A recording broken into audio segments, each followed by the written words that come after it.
자, 고단원의 이 사람의 발생에서 여러분한테 먼저 몇 쪽을 보려고 하는가 하면 26쪽을 먼저 봐주세요. 교재 26쪽. 여러분 교재 26쪽을 펴주세요. 그럼 거기에 남성의 생식기간하고 여성의 생식기간이 나와요. 자, 요게 나오는 출판사가 있고 안 나오는 출판사가 있어요. 학교마다 달라요. 그래서 나오는 출판사를 위주로 해서 설명을 드릴게요. 그래서 거기 있는 그림을 보시면서 설명을 들어주세요. 그럼 이제 칠판 한번 봐주세요.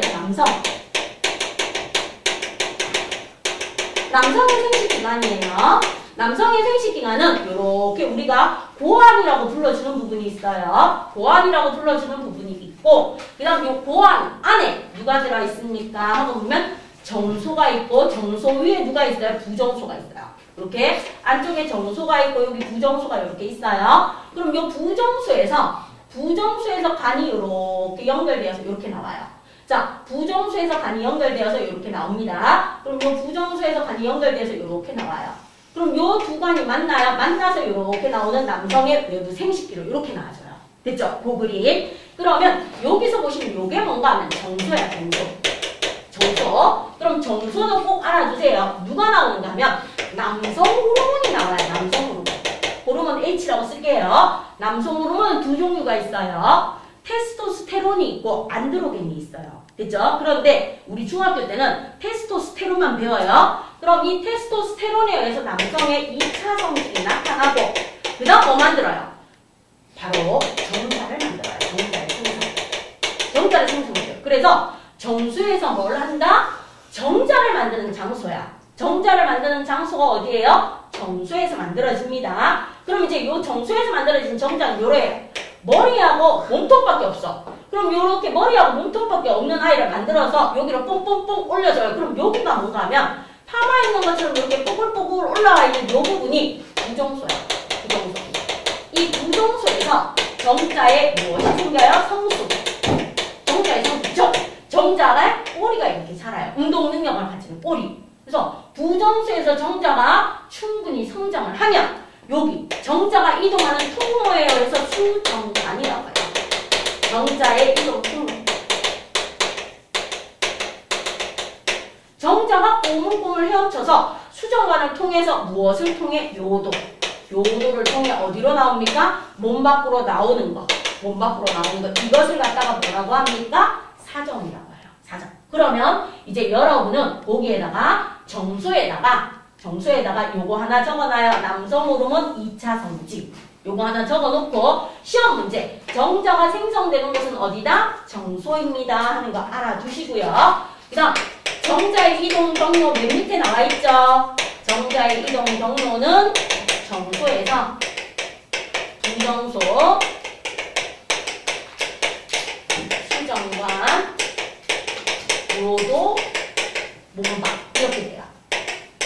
아, 이렇게 정자가 이동하는군요. 이렇게 알아두시면 돼요. 그래서 중학교 3학년 때 필요한 거 시험에 나오면요. 정소, 부정소, 수정관, 요도만 아시면 돼요. 여기에는 전립腺, 뒤에 있는 방광, 정낭 이런 거는 생명과학 1에서 배우세요. 됐죠? 그래서 정소, 부정소, 수정관, 요도 정도 알아두시면 아무 문제 없을 겁니다. 자, 그 다음 이제 여성의 생식기간. 여성의 생식기간 보시면요. 여성은요, 어떻게 되어 있습니까? 남성은 정자를 만들려면 체온보다 낮아야 잘 만들어서 바깥쪽으로 돌출됐다면 여성은 체온보다 높아야 되니까 안쪽에 있어요. 그럼 여기에 이렇게 아가야진 자궁이 있고 질이 있어요. 그럼 자궁 옆에 난소가 이렇게 있어요. 자궁 옆에 난소가 있고 난소를 갖다가 이렇게 감싸주는 나팔관이 이렇게 있습니다. 나팔관이 이렇게 있으면서 이렇게 가져와요. 자, 그럼 여기에서도 이렇게 해서 이렇게 돼 있어요. 이런 식으로 돼 있습니다. 여기가 자궁이에요. 그러면 여성의 생식기간은 여기가 뭐다? 난소예요. 난소. 그리고 이게 뭐예요? 정자가 이동하는 수정관처럼 난자가 이동하는 뭐다? 수랑관이에요. 수랑관. 그리고 여기가 뭐예요? 아가야가 자라는 아가야질이 자궁이고요. 이게 질이에요. 질. 그래서 여성의 생식기간은 난소, 수랑관, 자궁, 질. 남성은 정소, 부정소, 수정관, 요도. 요렇게 공부하시면 돼요. 자, 그럼 이제 난소. 똑같아요. 난소. 여성 호르몬이 나와요. 에스트로겐하고 프로게스테론 그리고 여성의 2차 성징이 일어나면서 무엇을 만들어준다? 난자를 생성해. 난자. 자, 정자는 이따시만하게 생겼어요. 그리고 요 머리에 핵이 이렇게 들어있어요. 핵. 그럼 난자는 이따시만하게 생겼어요. 정자에 비해서 훨씬 커요. 훨씬 크면서 이렇게 난막주에 물질이 있고요. 요게 핵이 이렇게 있어요. 핵. 자, 그럼 요게 둘 다 핵이야. 정자의 핵, 난자의 핵이고 영양분을 저장하고 있고 영양분이 없어요. 그래서 정자에 비해서 난자의 크기가 훨씬 더 크게 이렇게 생겼습니다. 발생에 필요한 양분을 가지고 있기 위해서. 그래서 난소에서 난자를 만들고요. 수정과는 정자가 이동해서 수정관이면 수랑과는 난자가 이동해요. 난자가 이동하는 통로라서 수란관이고요. 자궁은 태아가 자라는 곳이고 질은요. 정자가 들어오고 태아가 출산하는 통로예요. 그래서 정자가 들어오는 곳이고요. 정자가 들어오는 곳이면서 무엇이 일어난다? 태아가 출산하는 길이에요. 태아가 출산하는 길이 질입니다. 이렇게 봐주시면 돼요. 그럼 다른 하나는 여성은 남성은 뭐예요? 아빠가 되기 위해서 정자만 만들면 되지만 여성은 아기 집에서 키워야 돼요. 그럼 요 수랑관이 난자의 이동 통로이자 수정이 일어나는 장소라는 거예요. 수정이 일어나는 장소입니다. 요것만 기억해 주시면 돼요. 그래서 여성의 난자는요. 난소에서 만들어져서 수랑관으로 배란이 되어 자궁을 통해 몸 밖으로 나와요. 이렇게 나오는 것이 28일을 주기로 나오는 월경 또는 생리라고 해주는 겁니다. 남성은 이렇게 나오는 게 사정이고 남성은 주기 없어요. 자기가 배출하고 싶을 때 배출하면 되는 거고 여성은 정해져 있어요. 딱 정해져 있어서 28일을 주기로 교대로 나옵니다. 이렇게 봐주시면 되고 수랑관만 뭐다? 난자의 이동 통로이자 수정이 일어나는 장소입니다. 그리고 난소에서 난자를 만듭니다. 정소에서 정자를 만듭니다. 요것만 알아주시면 돼요. 됐죠? 자, 그럼 여기 있는 문제 풀면서 바로 마무리 들어갈게요. 나오는 학교도 있고 안 나오는 학교도 있어서 설명해드렸습니다. 나오는 학교 위주로. 그럼 유제 1번 그림에다가 적으면서 문제 풉시다. 26쪽에 유제 1번. A의 이름 먼저 적어줘요. 그림 A에다가. 그림에다 적어놓으면 1번 답이야. A가 수정관. 정자가 이동하는 관이에요. B가 부정소. 정자가 운동 영역을 가지고 성수, 자라는 곳이에요. C가 정소. D가 요도. 남성의 생식기간 이렇게 끝이에요. 그 다음 여성으로 갑니다. E가 난소. 난자를 만드는 곳. F가 수랑관. 난자가 이동하고 수정이 일어나는 장소. G가 자궁, 태아가 자라는 곳. H가 질, 정자가 들어오고 태아가 출산하는 통로가 질입니다. 그럼 이제 2번 문제 꼭 알아야 돼요. 정자와 난자가 만들어지는 것을 순서대로 쓰래. 그럼 정자는 정소에서, 난자는 난소에서. 이거 꼭 알아주시면 돼요. 그래서 정소는 C, 난소는 E, C2라고 해주시면 되겠습니다. 그 다음 정자가 잠시 머물면서 성숙하는 장소는 부정소 찾으라는 거야. 부정소 찾으라는 거니까 답은요. B. 자, 그럼 이제 정자가 몸 밖으로 나가는 경로는요. 정소, 부정소, 수정관, 요도 몸 밖이니까 수정관이라고 적어주시면 되겠죠? 됐죠? 자, 그럼 이제 3번 문제 하고 여기 1번 문제 했으니까 2번, 3번 여러분이 해주세요. 마무리하기 위해서. 2번, 3번 풀어주세요. A, B, C, D 이름 적고요. A, B, C, D 이름 적고 한번 풀어보세요. 유제 2번, 3번. 그럼 시험에 나오는 학교도 정리가 되고 안 나오는 학교도 혹시 뭐 알아둬야 되면은 도움이 될 겁니다.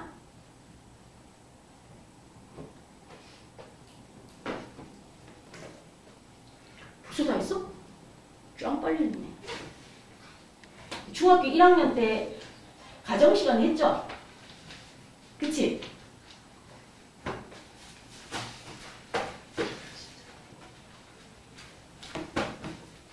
자, 그럼 이제 확인 한번 해봐요. 진짜 빨리 하는 친구들 많아서. A, B, C, D 이름 한번 더 적으면서 외웁시다. 자, 그림 A에다 좀 적어줘요. 남성의 생식기간. A가 수정관. 그 다음 B가 부정소. C가 정소. D가 요도. 그래서 감수분열이 일어나는 곳은 정자가 만들어지는 곳이니까 정소 찾으면 되겠죠. 그래서 답은 C. 그 다음 정자가 만들어져서 몸 밖으로 나가는 걸 이제 기호로 쓰래요. 정소, 부정소, 수정관, 요도를 기호로 한번 써봐라. 그럼 C, B, A, D 이렇게 써주시면 돼요. 자, 그 다음 여성의 생식기간 갑니다. A의 이름은 난소. 그림에다 한 번 더 적어요. B는 수란관. 그럼 수란관만 좀 알아둬요. 난자가 이동하는 통로이자 수정이 일어나는 장소라는 거. 그 다음 C가 자궁, 태아가 자라는 곳. D가 질. 그럼 이제 문제에서 답. 수정이 일어나는 장소는요, 수란관 찾으라는 거고, 태아가 자라는 곳은요, 자궁을 찾으라는 건데, 순서대로 기호를 찾으면 되니까 B, C가 답이 되겠죠? 그래서 답은 몇 번이다? 3번입니다. 하고 이렇게 풀어주시면 되겠습니다. 자, 그럼 이제 24쪽으로 넘어가 주세요. 혹시라도 여러분이 올해 시험 보실 때 이게 학교 선생님이 프린트 주고 나오면은 했던 거 기억하시면서 문제 풀어주시기를 부탁드립니다. 자, 그럼 이제 여기 정수에서 만들어진 정자와 난수에서 만들어진 난자에 대해서 한번 보자 하고 나옵니다. 그럼 정자, 사람의 정자니까 염색체 수가 23개예요. 23개. 그럼 이렇게 생겼어요, 정자는. 머리 부분이 있고 미토콘드리아가 있는 중편이 있고 꼬리가 있어요. 그럼 우리는 여기를 뭐라고 한다? 머리. 여기를 뭐라고 한다? 중편. 여기를 뭐라고 합니까? 꼬리. 그러면서 제일 중요한 게 이 머리에 누가 들어있다? 핵이 있어요. 유전 물질이 저장되어 있는 핵이 있어요. 핵이 있습니다. 이게 정자야. 그러면 난자는 어때요? 하고 물어요. 난자의 염색체 수는 23개야. 23개면서 정자에 비해서 훨씬 커요. 훨씬 크고 여기에 뭐가 있다? 핵. 정자든 난자든 핵은 유전 물질을 가지고 있어요. 유전 물질. 그리고 여기가 뭐예요? 이 부분이 세포질이에요. 세포질. 정자는 난자한테 헤엄쳐가는 미토콘드리아만 있는데 난자는 수정을 해서 자궁에 착상을 할 때까지 필요한 무엇을 지니고 있어요? 여기 세포질에 영양분을 저장하고 있어요. 영양분을 가지고 있으니까 난자의 크기가 뭐합니까? 큽니다. 영양분을 가지고 있어요. 그리고 요 난막 바깥쪽에 이렇게 살짝 이렇게 테두리가 이렇게 그려져 있는 게 난자야. 그럼 이제 딱 봐도 정자보다 난자가 커요. 난자가 크고요. 정자는 양분을 가지고 있지 않는데 난자는 양분을 가지고 있어요. 그리고 정자는 꼬리가 있어서 운동성이 있고요. 난자는 운동성이 없어요. 그럼 이제 공통점은 둘 다 핵이 있어서 유전 물질이 있고 염색체 수가 절반으로 줄어든 생식세포예요. 이게 공통점이라는 거. 그럼 정자와 난자는 이렇게 봐주시면 돼요. 그럼 이 정자와 난자가 무엇을 합니까? 수정을 해야지만 되겠죠. 그래서 수정하는 거. 수정. 자, 그럼 이제 수정은 무엇입니까? 그러면 정자하고 난자하고 만나면 돼요. 정자와 난자가 만나서 수정이 되면 우리는 이거를 뭐라고 불러줘요? 수정난이라고 불러요. 수정난. 아, 그럼 사람으로 치면 정자 23개, 난자 23개, 수정난 염색체 수 몇 개다? 46개. 그래서 정자와 난자가 만나 수정난이 되면 수정난은 염색체 수가 46개니까 수정난의 염색체 수는 뭐하고 같다? 체세포하고 같아요. 체세포하고 같습니다. 46개로. 그럼 정자와 난자가 만나 수정난이 되는데 이때 이 수정이 일어나는 장소. 수정이 일어나는 장소는 어디입니까? 난자의 이동 통로인 수란관. 위쪽에서 일어나요. 위쪽. 수란관에서 만남의 장소가 일어납니다. 그럼 어떻게 만나요? 하고 물어요. 뭐가 돼요? 성숙한 난소에서 난자가 뭐 됩니까? 배란이 되어서 정자가 접근을 해서 만나주면 되는 겁니다. 그래서 하나의 완전한 아가야가 탄생하기까지의 전 과정을 뭐라고 한다? 발생이라고 한다. 발생. 자, 발생량 무엇입니까? 정자와 난자가 만난 수정란이 체세포 분열을 통해서 자궁에 착상을 해요. 자궁에 착상을 해서 뭐합니까? 아가야가 무럭무럭 자라서 응애하고 출산하는 전 과정을 뭐라고 한다? 발생이라고 합니다. 이렇게 알아두시면 돼요. 그럼 이제 쉽게 설명해요. 깨구리가 연못에 알을 낳아요. 됐죠? 그럼 이 깨구리가 놓은 연못에 알이 봄이 되면 뭐가 돼요? 올챙이가 되겠죠? 올챙이가 되어서 뒷다리가 나오고 앞다리가 나오고 꼬리가 사라지면서 개구리가 되는 전 과정이 뭐다? 발생입니다. 됐죠? 발생. 자, 요렇게 발생에 대해서 알아주시면 돼요. 그럼 우리는 뭐 합니까? 여성의 생식기간인 난소에서 일어나는 과정을 한번 볼게요. 그럼 칠판 한번 봐요. 어차피 책에 그림 예쁘게 있는데 쌤이 그림 못 그려도 하나 그릴게요. 이렇게 되어 있어요.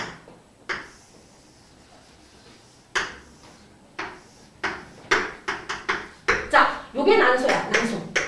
그럼 이제 시험에 나오는 게 뭔가 하면 난소에서 뭐예요? 성숙한 난자가 만들어져요. 난소에서 성숙한 난자가 만들어져서 뽕 하고 나와요. 뽕 하고 난소에서 난자가 나오는 것을 뭐라고 한다? 배란이라고 한다. 배란. 아, 난소에서 성숙한 난자가 수란관으로 뽕 하고 나오는 게 배란이야. 요렇게 배란이 되었을 때 마침 누가요? 정자가 자궁을 지나서 꼬물꼬물 헤엄쳐서 여기까지 와요. 꼬물꼬물 헤엄쳐서 여기까지 오면 배란된 난자와 누가 만나요? 정자가 만나요. 난자와 정자가 만나는 게 뭐다? 수정이에요. 수정. 어디에서? 수란관에서. 수정을 해요. 그래서 뭐가 만들어져? 수정란이 만들어져. 그럼 이 수정란이 여기서부터 여기까지 가야 돼요. 자궁까지. 별로 안 긴 거리 여기서부터 여기까지 가는데 난자는 운동성이 없다고 했어요. 운동성이 없으니까 여기에서 만난 수정란이 여기까지 자궁까지 가는 시간, 요 자궁까지 이렇게 가는 시간 동안이 뭐가 일어나요? 수정란의 세포분열이 일어나는 과정을 뭐라고 한다? 난활이라고 해요. 난활. 이 난활이 며칠 걸린다? 5일에서 7일 걸려요. 일주일 걸려요. 일주일 걸려서 저 거리를 가요. 그럼 이제 무슨 상태가 되는가 하면 포배 상태가 딱 되어서 마지막에 자궁 내벽에 뭐예요? 뽕 하고 파묻혀요. 자궁 내벽에 이렇게 뽕 하고 파묻힙니다. 이게 바로 착상이에요. 착상. 그래서 배란되고 수정되고 난활해서 착상된 순간부터 임신이에요. 그러니까 정자와 난자가 만난 수정이 임신이 아니고 뭐합니까? 포배로 자궁벽에 착상해서 태반이 만들어지는 순간부터 임신하셨습니다. 라고 얘기해 주는 겁니다. 그럼 어떻게 된다? 배란, 수정, 난할, 착상으로 일어납니다. 순서 꼭 알아주세요. 요거 순서. 배란, 수정, 난할, 착상으로 일어나요 하는 순서 꼭 기억해 주시고요. 그 다음 여기 난할에 대해서 봅시다. 수정난. 정자와 난자가 만나 수정난이 되어서 염색체 수가 46개로 체세포와 똑같은 이 수정난의 세포분열. 그럼 우리는 수정란에 뭐합니까? 빠르게 진행되는 세포분열이에요. 수정란의 세포분열을 두 글자로 뭐라고 합니까? 이것을 난할이라고 해요. 난할. 수정란의 빠른 세포분열. 자, 그러면 이렇게 난할이 일어날 때 여러분이 기억해야 되는 건 몇 가지 있습니까? 4가지만 기억해 주세요. 수정란의 세포분열. 수정란의 세포분열이니까 수정란 전체 크기. 수정란 전체 크기. 이것을 배아 전체 크기라고 해요. 배아 전체 크기는 뭐하다? 안 변해요. 그래서 수정란 전체 크기, 배아 전체 크기는 자궁에 착상할 때까지 이 크기는 뭐하다? 일정해요. 일정. 뭐하다? 일정해요. 그 다음 두 번째 중요한 건 이겁니다. 수정란의 염색체 수가 46개야. 근데 수정란이 분열해.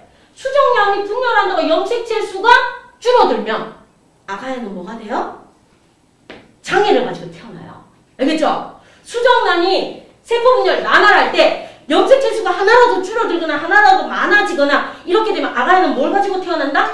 장애를 가지고 태어나요. 그래서 절대로 무엇은 변하지 안 돼요? 염색체수. 알겠죠? 절대로 무엇은 변하면 안 돼요? 염색체수. 자, 그럼 무슨 수는? 염색체수는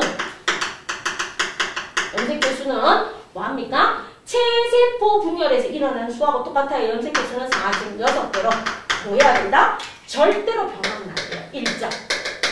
1점이어야 돼요. 요거 2개. 수화야 됐어요? 염색체수는 절대로 변하면 안 돼요. 자, 그 다음에 이제 나누어져요.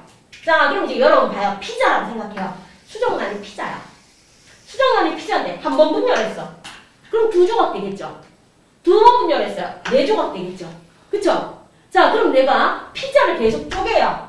피자를 계속 쪼개면 피자의 크기는 점점점 뭐해지겠어요? 점점점 작아지겠죠? 맞죠? 그런데 피자 조각 수는 점점점 뭐해져요?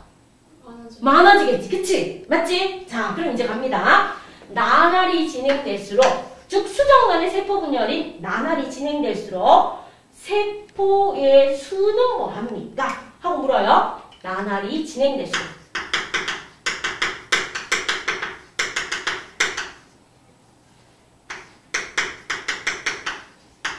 세포의 수. 세포의 수는 뭐예요? 증가예요. 증가. 자꾸 쪼개지니까 많아져요. 그런데 나날이 진행될수록 세포 하나의 크기는 점점점 작은 조각으로 쪼개지죠. 그쵸? 그래서 세포의 수는 증가하고 세포 한 개의 크기는 뭐해집니까? 감소합니다. 요렇게 4개 정리해주세요.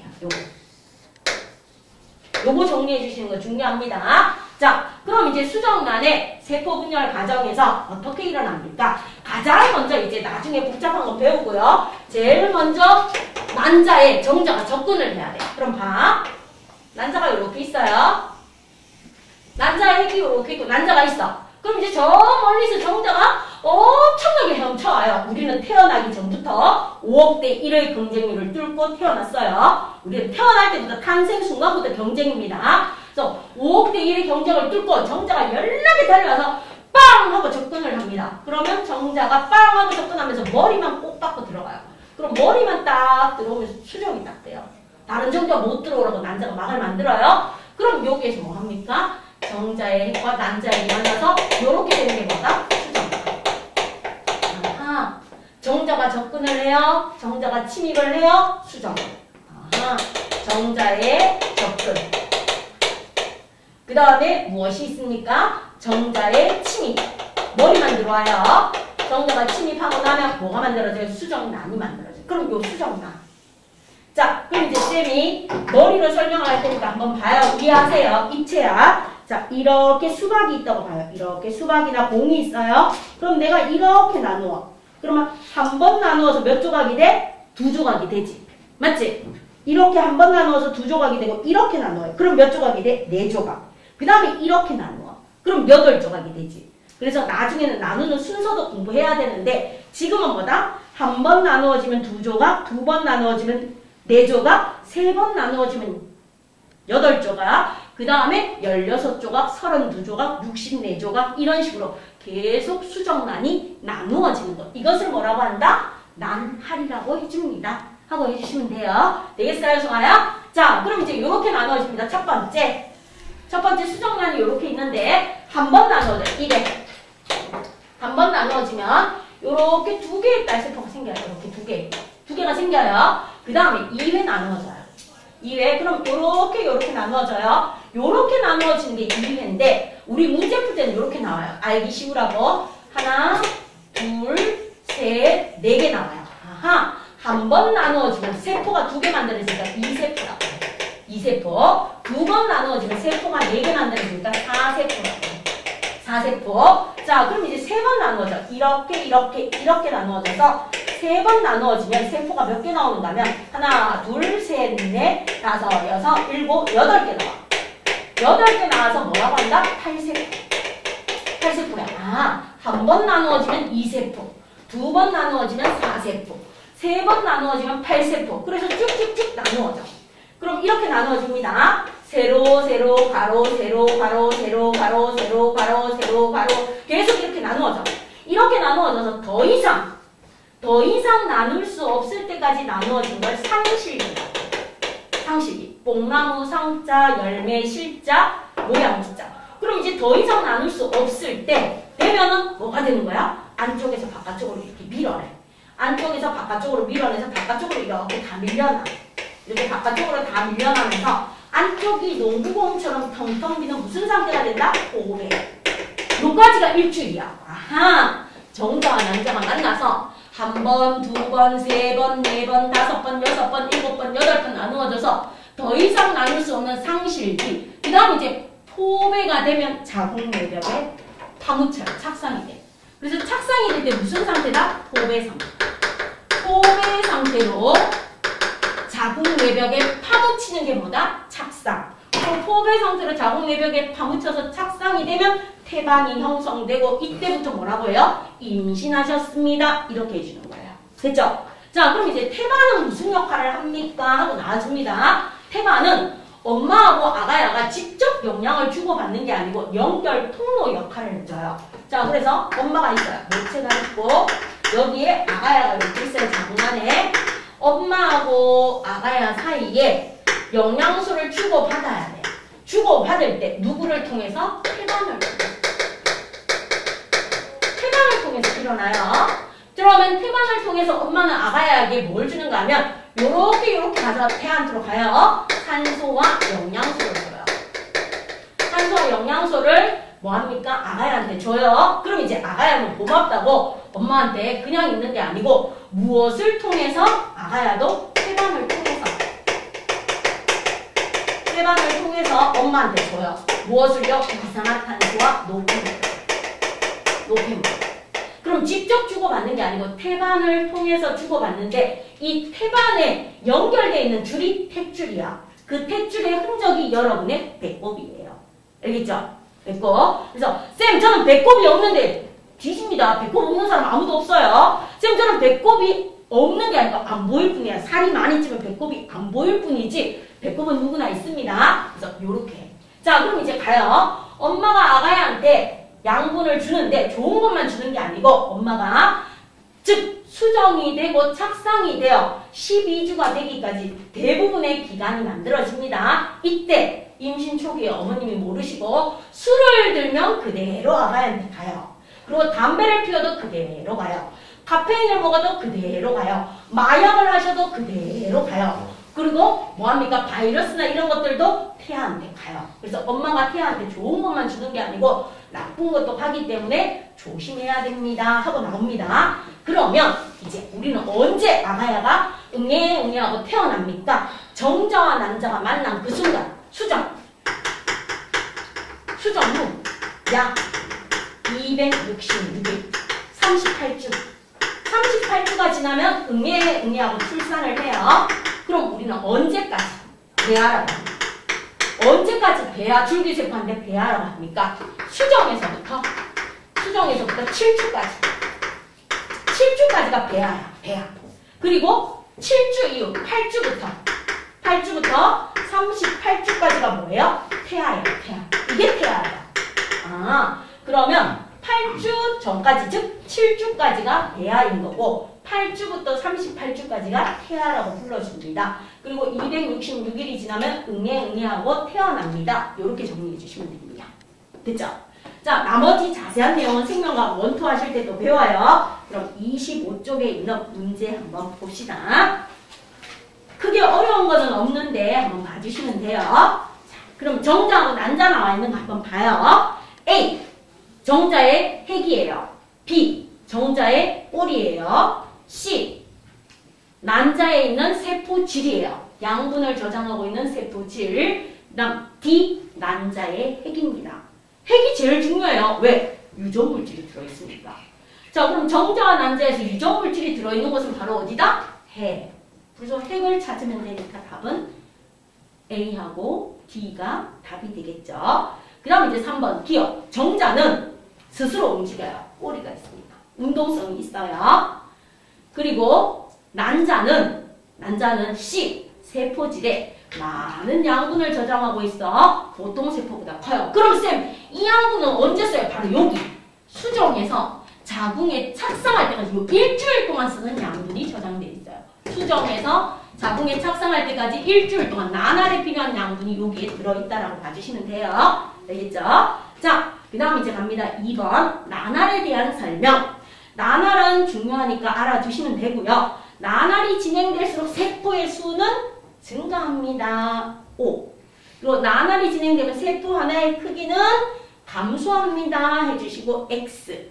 그리고 나날이 진행되어도 세포 한 개당 염색체 수는 불변이에요. 일정합니다. 변하지 않습니다. 5. 나날이 진행되어도 배아 전체 크기, 수정란 전체 크기는 일정합니다. 5. 자, 그 다음 3번 그림. A. 난소에서 성숙한 난자가 나오는 A를 배란이라고 해주세요. 그 다음 배란이 되고 난자가 정자와 만나는 수정. 수정이 되고 수정란의 세포 분열 나날.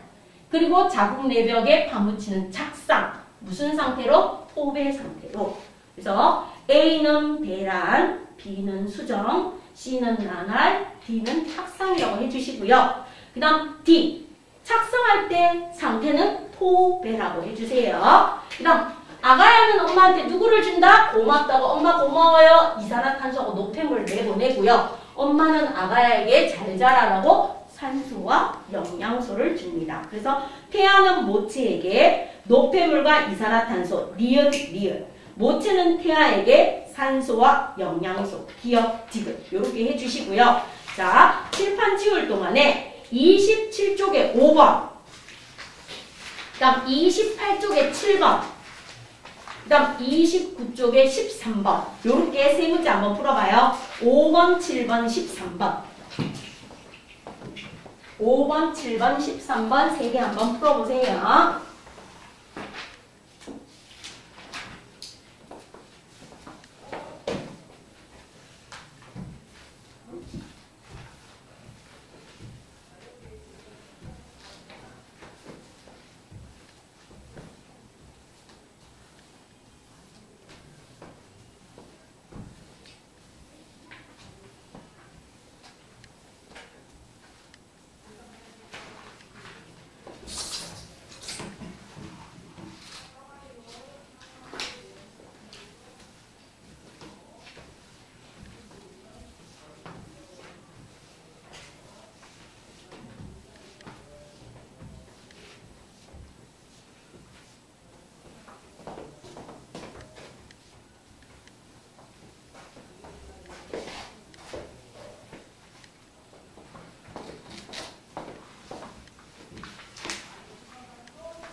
자, 그럼 확인하고 넘어갈게요. 27쪽에 5번. 쌤이 그림을 못 그려서 5번을 보라고 했어요. 5번 보시면 가그림. 호빵처럼 생긴 동그라미가 몇 개 있는가 세알을 보시면 8개 있어요. 그래서 그림 나에다 적어줍니다. 8세포. 몇 번 분열했다? 3번. 3번 분열해서 세포 8개 나온 거예요. 그 다음 그림 나. 나는 동그라미 3개를 보시면 4개 나와요. 4세포. 몇 번 분열했을 때다? 2번째 분열했을 때. 2회 분열. 그 다음 다로 가요. 다 그림 보시면 동그라미가 뭐 있습니까? 하나밖에 없는데 핵이 빠박 있네요. 그럼 다 그리면 얘는 뭐다? 수정란. 그 다음 나로 가요. 나 그림은 뭐예요? 동글동글 2개 나와요. 그럼 얘는 2세포. 처음 분열했을 때. 한 번. 1회 분열했을 때. 그 다음 마지막 나 그림. 나 그림은 안쪽이 비었다는 거예요. 그럼 세포가 다 분열하고 무슨 상태가 됐다? 포배. 포배 상태가 되어서 이때 뭐 하는 거예요? 착상할 때. 착상. 자궁에 착상할 때. 요 그림이에요. 자, 그럼 이제 순서는 어떻게 됩니까? 수정란이 한 번 분열해서 2세포가 되고 2번 분열해서 4세포가 되고 3번 분열해서 8세포가 되고 상실기가 있고 포배로 착상합니다. 그럼 요게 수정란. 요까지가 뭐예요? 나날. 나날이고 여기가 뭐 되는 거야? 착상. 요렇게 됩니다. 그림에서 보면. 자, 그럼 이제 갑니다. 기억. 세포 한 개당 염색체 수는 무조건 같아야 돼요. 수정란 다음에 나온다. 2n, 2n, 2n, 2n, 2n. 46개를 전부 다 같아야 돼. 세포 수가 하나라도 줄어들면 아이는 장애를 가지고 태어나니까 염색체 수는 같다. 맞아요. 그 다음 가 상태에서 착상이 일어나는 게 아니고 무슨 상태에서? 마 상태로 고쳐져요. 마 상태에서 착상이 일어나고 그 다음 라는 몇 번 분열했을 때? 한 번 분열했을 때 1회로 고쳐주시고요. 순서는 다, 라, 나가, 마. 그래서 답은 2번. 그래가 답이 됩니다. 자, 그 다음 28쪽에 7번. 28쪽에 7번 보시면 A. 난소에서 성숙한 난자가 뭐 되는 거다? 배란되는 거예요. 배란. 28일을 주기로 좌우에서 교대로 일어나요. 그럼 B. 수란관 상단부에서 배란된 난자가 정자를 만나서 수정되는 거예요. 수정. 그 다음 C. 이 수정란이 뭐 하는 거예요? 1회, 2회, 3회 세포 분열하는 무엇이 일어난다? 난할이 일어나는 거예요. 난할. 그럼 D. 포벨 상태가 되어 자궁 내벽에 파묻히는 착상.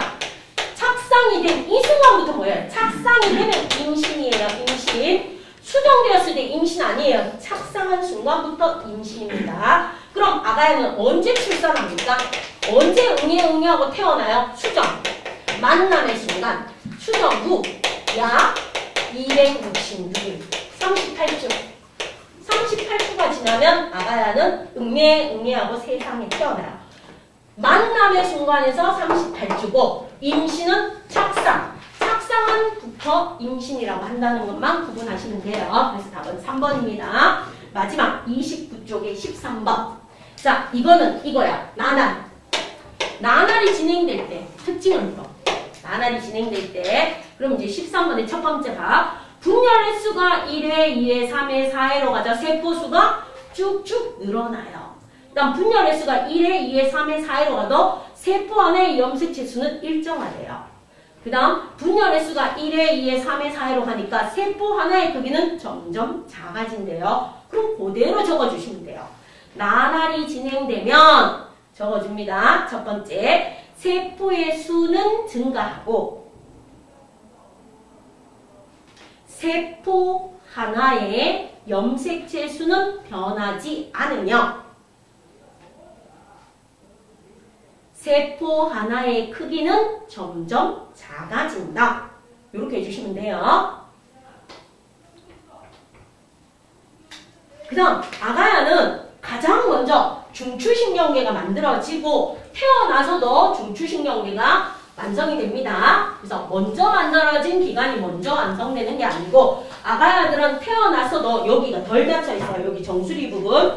그래서 여기에 숨구멍이라고 해서 덜 닫혀 있다가 태어나서 한 100일 정도 되면 여기에 뼈가 다 아물어서 닫혀집니다.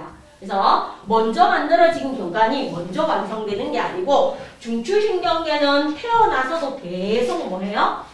만들어져 가고 있습니다. 하는 걸로 봐주세요. 그 다음 여러분 교재에서 몇 쪽으로 넘어가시는가 하면요. 40쪽으로 넘어가 주시면 됩니다. 40쪽.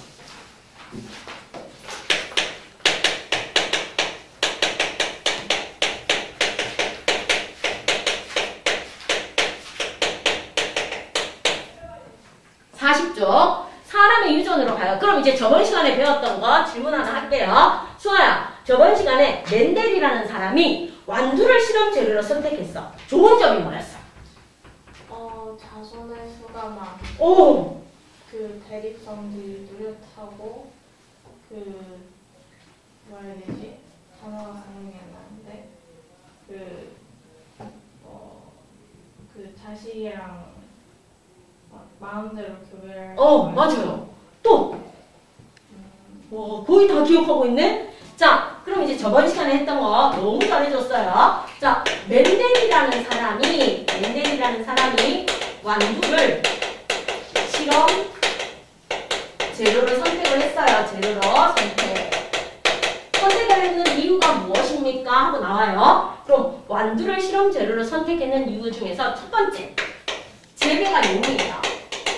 재배가 용이하면서 뭐 합니까? 자손의 수가 많아요. 자손의 수가 많은 게 첫 번째 선택 이유야. 그 다음 두 번째, 재배가 용이한데 어떤가 하면 3월 달에 밭고랑을 만들어서 완두를 심으면 뭐합니까? 3월 마지막 주 4월 되면 싹이 나와요. 그럼 4월에 쑥쑥 자라서 5월에 꽃이 피어서 6월이면 열매를 맺히니까 거두면 돼. 그럼 뭐해요? 불과 3, 4개월이면 키울 수 있죠. 그래서 뭐가 짧다? 한 세대. 한 세대가 짧아요. 그 다음에 뭐가? 대립형질이 뚜렷해요. 대립형질이 뚜렷합니다. 그래서 우성, 열성 구분하기가 좋아. 자, 그럼 이제 보세요. 완두에서 저번 시간에 배운 완두에서 우성은요. 완두콩 모양이 둥근 게 주름진 모양에 대해서 우성이었고 완두콩 색깔이 노란색인 아이가 초록색에 대해서 우성이었고 그럼 완두가 핀 꽃 색깔이 꽃잎이 보라색이 흰색에 대해서 우성이고요. 완두는 키가 큰 완두가 키가 작은 완두에 비해서 우성이에요. 그럼 쌤은 완두로 치면 열성이에요. 알겠죠? 쌤보다 키 큰 여러분은 뭐예요? 우성이라고 생각하시면 돼요. 그 다음 이제 완두의 꼬투리 모양이 이렇게 매끈하게 되어 있어서 완두콩이 들어가 있는 게 우성이고 콩 모양대로 이렇게 생겼어요. 이렇게 생겨갖고 콩이 들어가 있는 거는 열성이에요. 그럼 콩 껍데기가 초록색이 우성이고 노란색이 열성입니다. 이렇게 뚜렷해요. 뚜렷. 그 다음에 완두는요 뭐 할 수 있어요? 한 꽃 안에서 임의대로 꽃가루를 묻혀줘도 돼요. 한 꽃 안에서 보라색 꽃, 보라색 꽃 꽃가루 묻혀도 되고 보라색 꽃, 흰색 꽃 묻혀도 되고 흰색 묻혀도 윤리적으로 도덕적으로 문제될 거 있다 없다? 없다. 그래서 네 번째 뭐가 가능해요? 임의교배가 가능해요. 즉 자유로운 교배. 자유롭게 꽃가루를 갖다 묻히는데 아무 문제가 없어요. 이게 멘델이 완두를 재료로 선택한 이유야. 그럼 이제 우리는 그때 사람의 유전이 어려운 이유. 자, 완두는 재배가 용이하고 자손의 수가 많아. 근데 사람의 유전이 어려운 이유는 첫 번째 중요한 게 우리나라가 제일 심각해. 전 세계 중에서. 뭐야?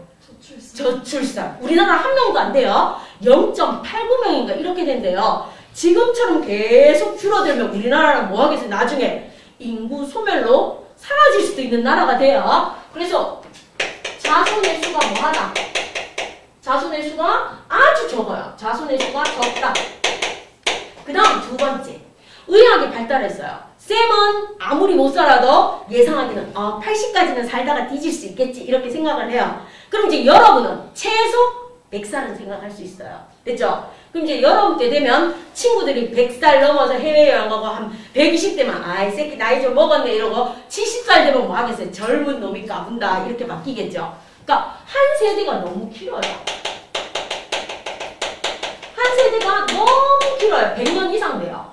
그 다음 세 번째, 우리 인간은 대립형질이 복잡해요. 자, 무슨 말인가 하면 완두는요 둥글다 주름지다 정확해. 그럼 우리는 인간은 쌍꺼풀이 있어. 근데 쌍꺼풀이 진하고 크게 있는 아이, 쌍꺼풀이 작고 연하게 있는 아이, 쌍꺼풀이 있기는 있는데 흔적만 있는 아이, 그리고 외꺼풀인데 속쌍꺼풀이 있는 아이, 속쌍꺼풀이 없는 아이 다양해요. 됐죠? 주근깨가 있는데 주근깨가 정말 얼굴에 다다다다 많은 친구, 주근깨가 눈 밑에만 살짝 있는 친구, 주근깨가 뭐예요? 있는지 없는지 안 보이는 친구, 다양한 친구가 있어요. 그래서 우리 인간은 대립형질이 뭐예요? 복잡해요. 복잡. 그리고 무엇의 영향을 많이 받아요? 환경의 영향을 어떻게 돼요? 많이 받아요. 환경의 영향을 많이 받고 그 다음 우리 인간은요 임의교배가 불가능해요. 쉽게 말하면 이거예요. 오빠하고 여동생하고 결혼할 수 있다 없다? 없다. 누나하고 남동생하고 결혼할 수 있다 없다? 해도 되는데 윤리적으로 지탄받겠죠. 할 수 없어요. 알겠죠? 그 다음 우리 인간은요 예를 들어서 보세요. A, B 부부가 있어요. C, D 부부가 있어요. 그런데 자식을 얻기 위해서 A, C, B, D 이렇게 마음대로 뭐 할 수 있어요? 자식을 얻기 위해서 할 수 있다 없다? 절대로 없죠. 그치? 맞지? 그래서 우리 인간은 임의교배가 불가능해요. 불가능이에요. 그래서 사람의 유전이 오는 거 어려워요. 우리 인간은 애도 적게 놓지, 한 세대는 너무 길지, 대리평지를 엄청 복잡하고 환경의 영향도 많이 받지, 임의교배, 자유로운 교배하면 큰일 나지, 칼부림 나지, 막 법에 재판받지 막 이렇게 돼요. 그러니까 어려워. 그럼 이제 사람의 유전 연구.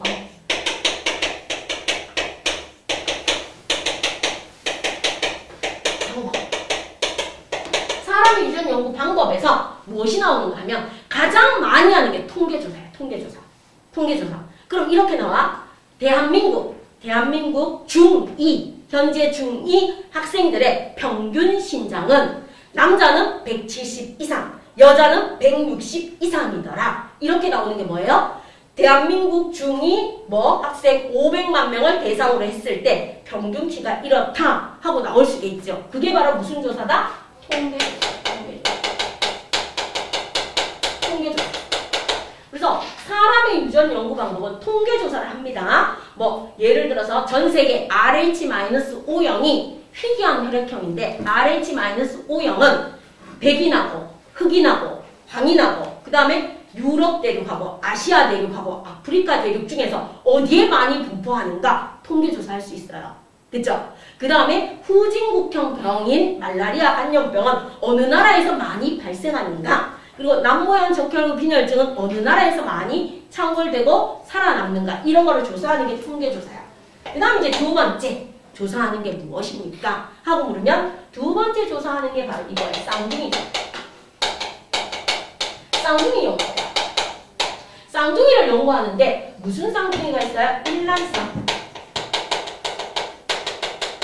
일란성 쌍둥이가 있고 이란성 쌍둥이가 있어요. 자, 일란성은 이거야. 설명 들어. 난자 하나에 정자가 하나 들어왔어. 그래서 난자 하나에 정자 하나가 수정란이 돼. 이게 수정란이 돼. 그런데 얘가 1회 분열. 1회 분열할 때 원래는 밑에가 조금 붙어 있어야 돼. 그래야 한 명이 태어나는데 뭐 하는 거야? 오빠가 힘이 좋았어. 엄마가 힘이 좋아서 1회 분열할 때 끝까지 잘라줬어. 끝까지 1회 분열할 때 뭐예요? 확 잘라줘서 성별이 똑같은 누가 생기는 거예요? 일란성 쌍둥이가 생겨요. 그래서 일란성 쌍둥이는 유전자 구성과 성별이 뭐예요? 똑같아요. 그래서 구분을 못해. 아들인데 똑같이 생겼어. 딸인데 똑같이 생겨서 보통 사람이 보면 구분을 못하는데 엄마 아빠는 구분하신대요. 알겠죠? 그래서 보면 제가 재인 거 같고 제가 재인 거 같은데 유전자 구성도 똑같고 생김새도 똑같고 성별도 똑같은데 뭐에 따라서?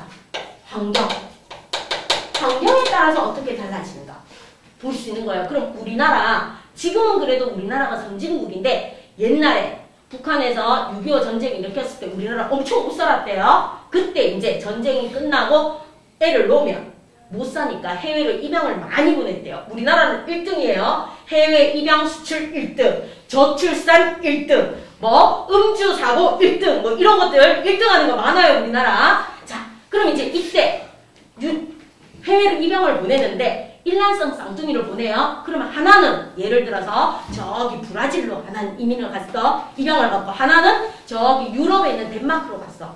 그래서 이제 세월이 지났어요. 한 50년 지나서 우리가 잘 살게 되었으니까 이제 둘이 만났어. 둘이 만났는데 조사를 내보니까 50년 가까이 떨어져 있어도 유전자의 영향을 받아서 키는 거의 비슷하대요. 키도 비슷하고 외모도 거의 비슷한데 뭐합니까? 체형이 달라졌대.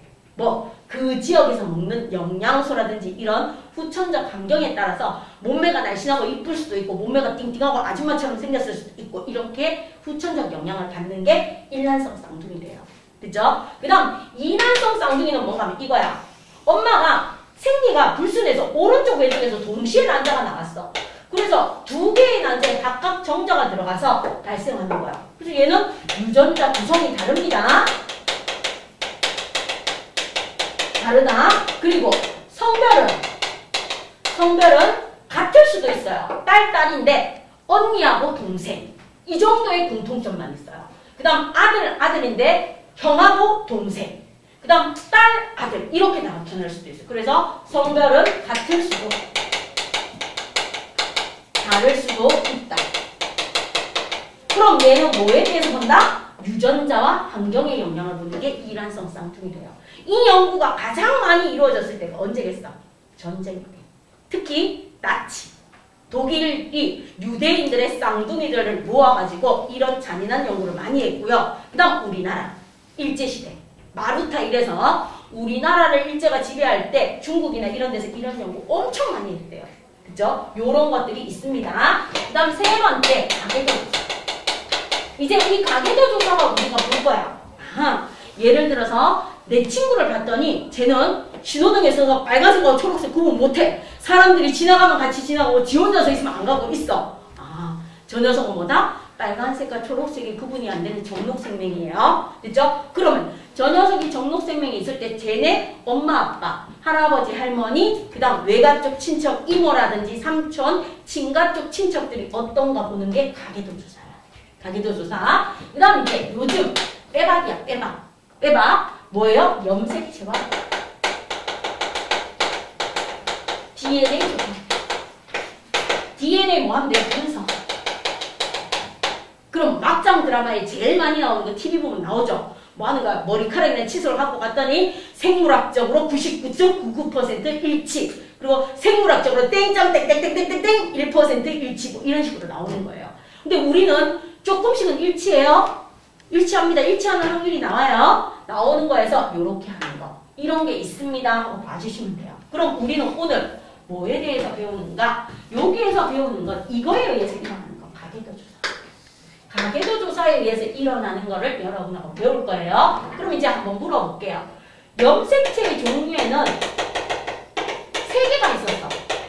뭐가 있었어요? 염색체의 종류.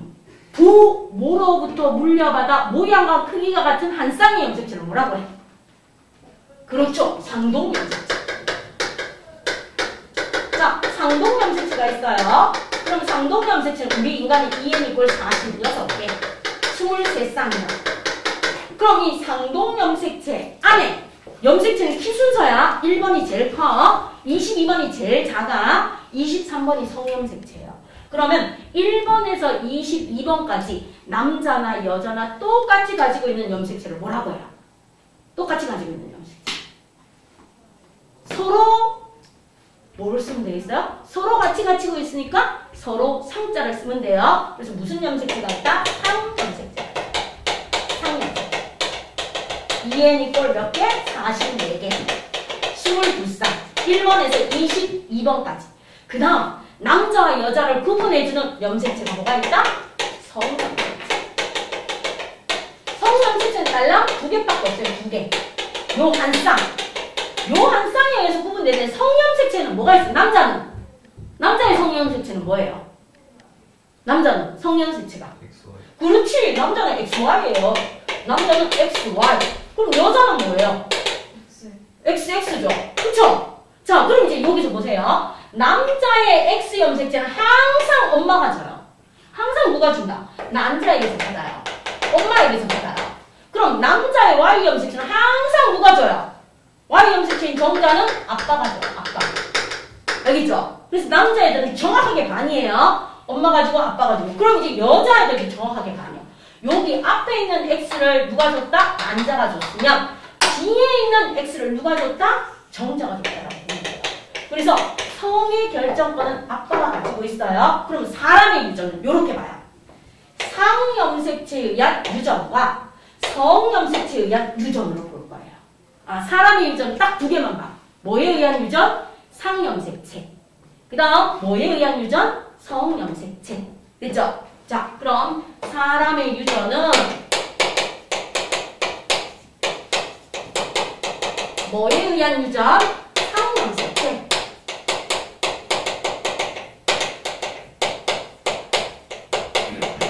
유전과 성염색체. 조금만 참아요. 이거 큰 것만 설명해주고 쉬는 시간 드리려고요. 자, 상염색체야. 그럼 남녀 공통이야. 얘는 남녀가 공통으로 가지고 있는 염색체가 상염색체니까 상염색체에 의해서 유전이 돼요. 남녀 공통. 그럼 이 상염색체는 남자 여자의 출현 빈도가 뭐하다? 같다. 나타나는 나타나는 빈도, 남자하고 여자에게 이 유전에 의해서 나타나는 빈도가 어떻습니까? 같다. 똑같아요. 남자라고 더 많고 여자라고 더 많은 게 아니고 똑같이 1대1이야. 상염색체에 의한 유전은 1대1. 그런데 성염색체 달라요. 남자는 XY, 여자는 XX. 그럼 성염색체에 의한 거는 남자하고 여자의 성염색체가 달라서 출현 빈도도 어떻습니까? 다릅니다. 그래서 성염색체에 의한 현상은 남녀 출현 빈도가 뭐하다? 다르다.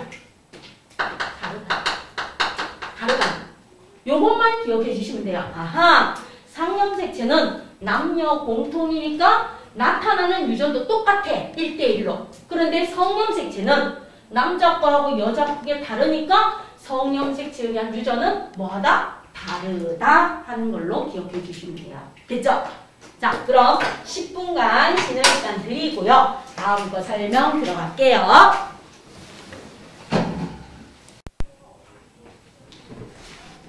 자, 그럼 이제 한번 봅시다. 상염색체, 사람의 유전에서 상염색체.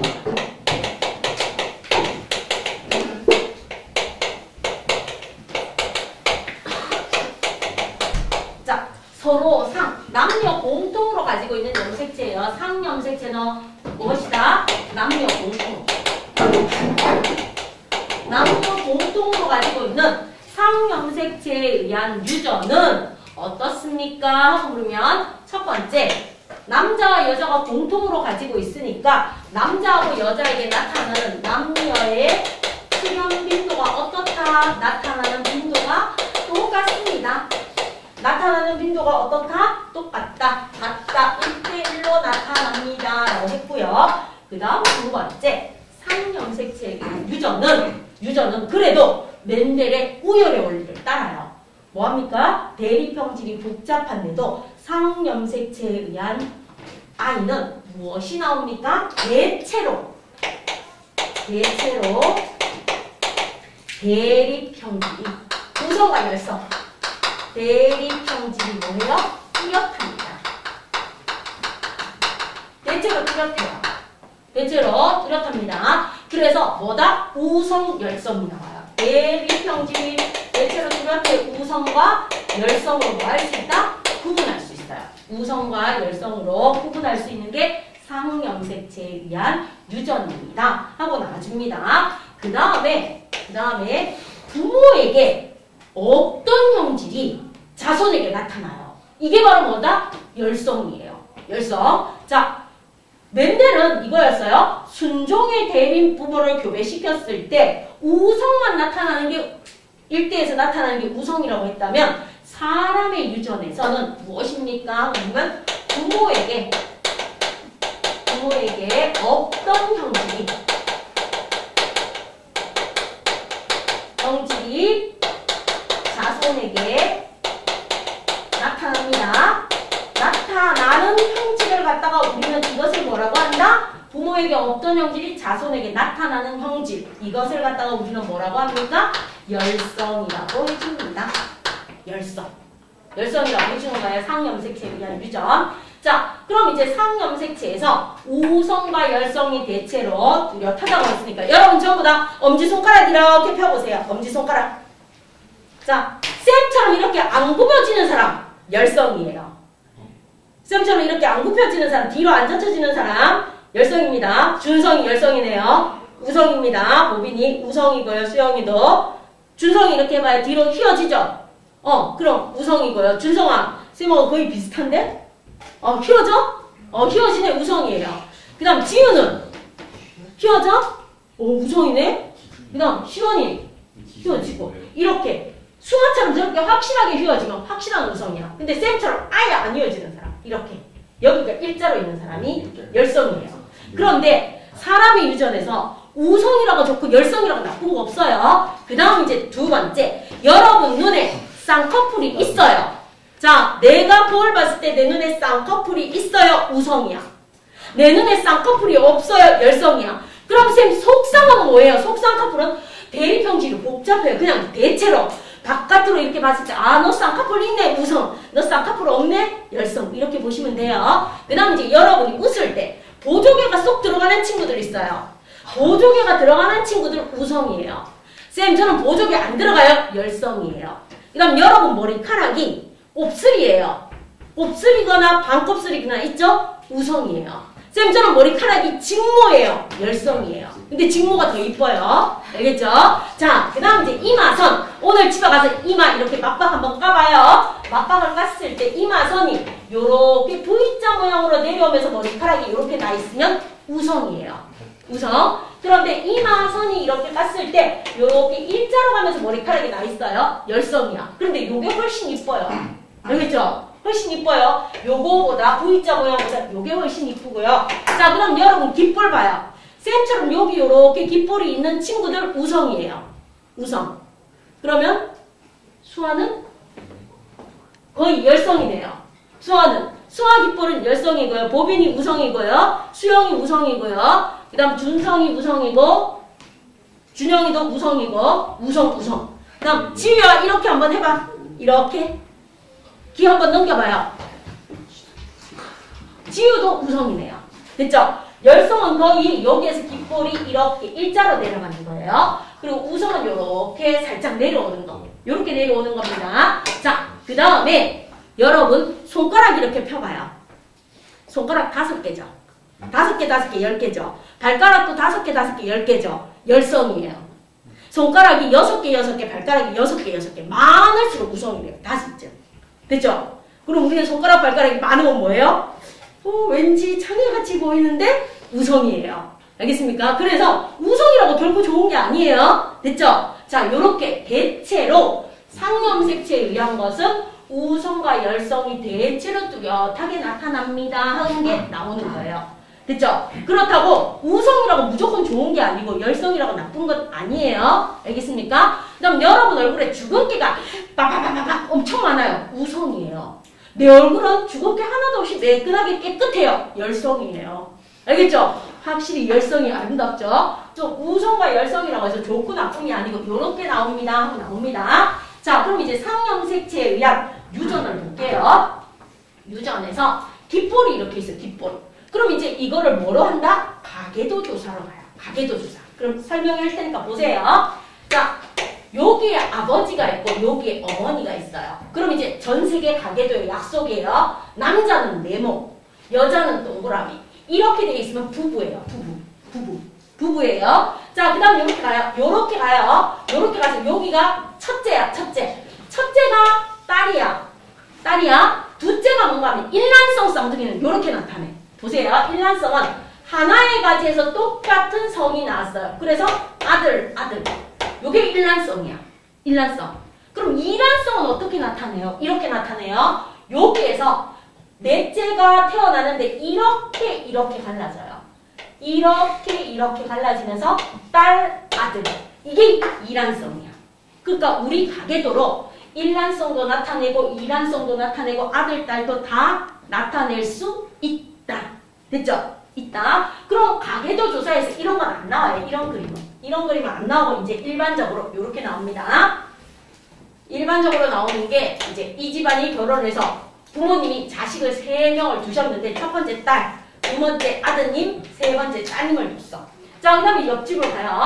옆집에 아버님과 어머님이 있는데 이 집은 심플하게 아들만 딱 하나 뒀어요.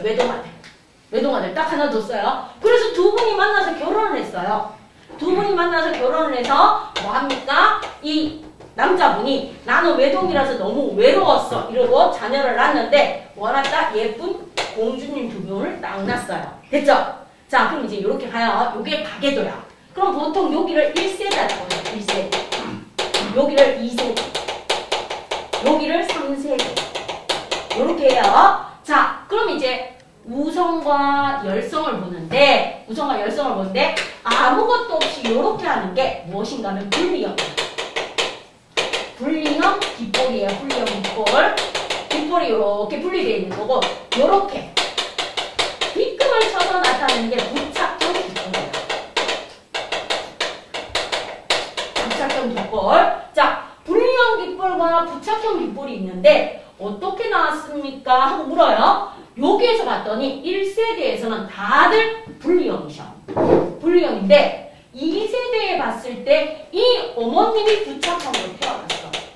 부착형으로 태어났어. 그리고 무엇입니까? 하고 물으면 여기에 있는 따님 중에서 누가 나타났다? 부착형이 나타났어.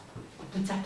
이렇게 됐어요. 그럼 이제 1번, 2번, 3번, 4번, 5번, 6번, 7번, 8번, 9번, 10번 이렇게 볼게요. 칠판 봐요.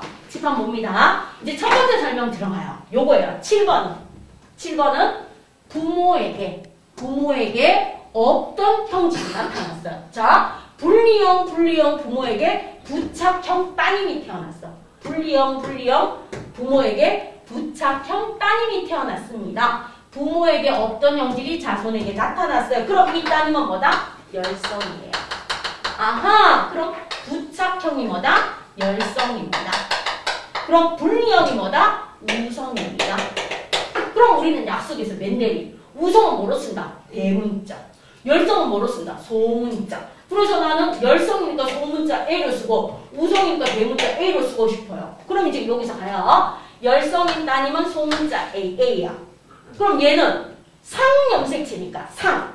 아빠, 엄마에게서 하나씩 받아. 그럼 이 아버님과 어머님은 분리형이지만 뭐를 가지고 있었다? 부착형인 열성인 유전자를 가지고 있었습니다. 이렇게 되는 거야. 그죠? 자, 그 다음 이제 여기로 가요. 10번. 자, 10번의 3세대 자녀분의 따님은 열성이야. 그럼 열성이니까 얘는 스몰 A야. 그럼 당연히 하나는 엄마에게서 받았을 거야. 2세대 7번에게서. 그럼 나머지 하나는 누구한테 받아? 아버지. 그럼 아버지는 정상으로 보이지만 열성인 인자를 가지고 있었습니다. 그리고 이 9번의 유전자형을 물어봐. 이 9번의 유전자형은 뭐예요? 엄마가 열성을 줄 것이고 아빠가 정상을 줄 것이고 얘는 AA입니다. 이렇게 풀어주면 되는 거예요. 됐죠? 돼 있어요? 그 다음 이제 물어봐. 여기에서 5번하고 6번은요. 결혼해봐야 알아. 정확하게 유전자형을 알 수 있다 없다? 없어. 이렇게 만날 수도 있고 이렇게 만날 수도 있으니까 정확하게 몰라요. 그래서 1세대, 2세대, 3세대 이런 식으로 봐주는 거예요. 분리형, 부착형. 자, 그 다음 이제 또 뭐가 나오는가 하면 맛에서 쓴맛을 느끼냐 못 느끼냐. 쓴맛을 느껴요. 그럼 얘는 정상이야. 음식을 먹었는데 쓴맛을 못 느껴요. 못 느끼는 걸 뭐라고 하는가 하면 미냉이라고 부르고 이 미냉이 열성이에요. 그럼 이 정상인 아이가 우성입니다. 쓴맛을 느끼는 아이가 우성이고 쓴맛을 못 느끼는 미냉이 열성이 되는 겁니다. 그럼 이렇게 돼요. 아버지가 있고 어머니가 있어. 아버지와 어머니는 뭘 한다? 두 분 다 쓴맛을 느껴. 그런데 누가 태어났어요? 따님이 태어났어. 따님이 태어났는데 쓴맛을 못 느껴. 자, 그럼 이제 동그라미 네모가 이렇게 있으면 이분은 쓴맛을 느낍니다. 쓴맛을 느껴요. 그런데 이렇게 삐뚤이 쳐서 나오면 미냉이 쓴맛을 못 느끼네. 그럼 이 따님은 부모에게 어떤 형질이 나타났어? 부모에게 어떤 형질? 즉 부모는 쓴맛을 느끼는데 자녀는 쓴맛을 못 느끼니까 뭐예요?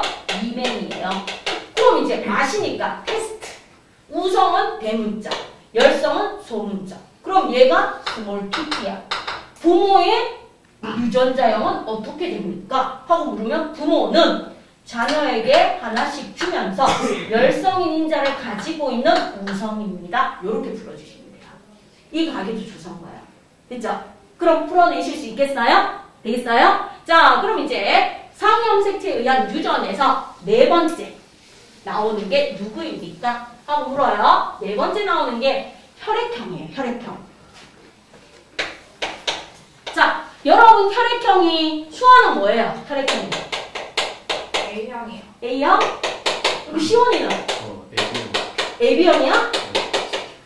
현서는? A형. A형? 네. 그 다음에 지유는? A형?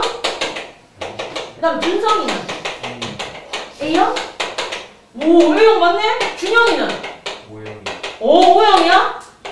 자, 그 다음에 수영이는? 저도 O형. O형이야? 그럼 모빈이는? 어? O형이야? 오! 자, 그럼 이제 혈액형은요, 우리 반에는 없는 혈액형이 있네요. 현재 B형. 자, 그러면 혈액형의 종류는 몇 개 있어요? 전 세계적으로. 딱 4개밖에 없어. A형, B형, O형, AB형.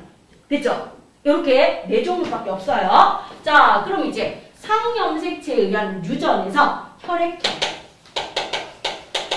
혈액형인 ABOC 유전자. 자, 근데 이제 혈액형은 재미있어요. 여러분한테 이렇게 받는 것처럼 할게요. 혈액형에는 무엇이 있습니까? 하고 물으면 염색체가 이렇게 나와요. 상동염색체. 부모로부터 물려받은 상동염색체예요.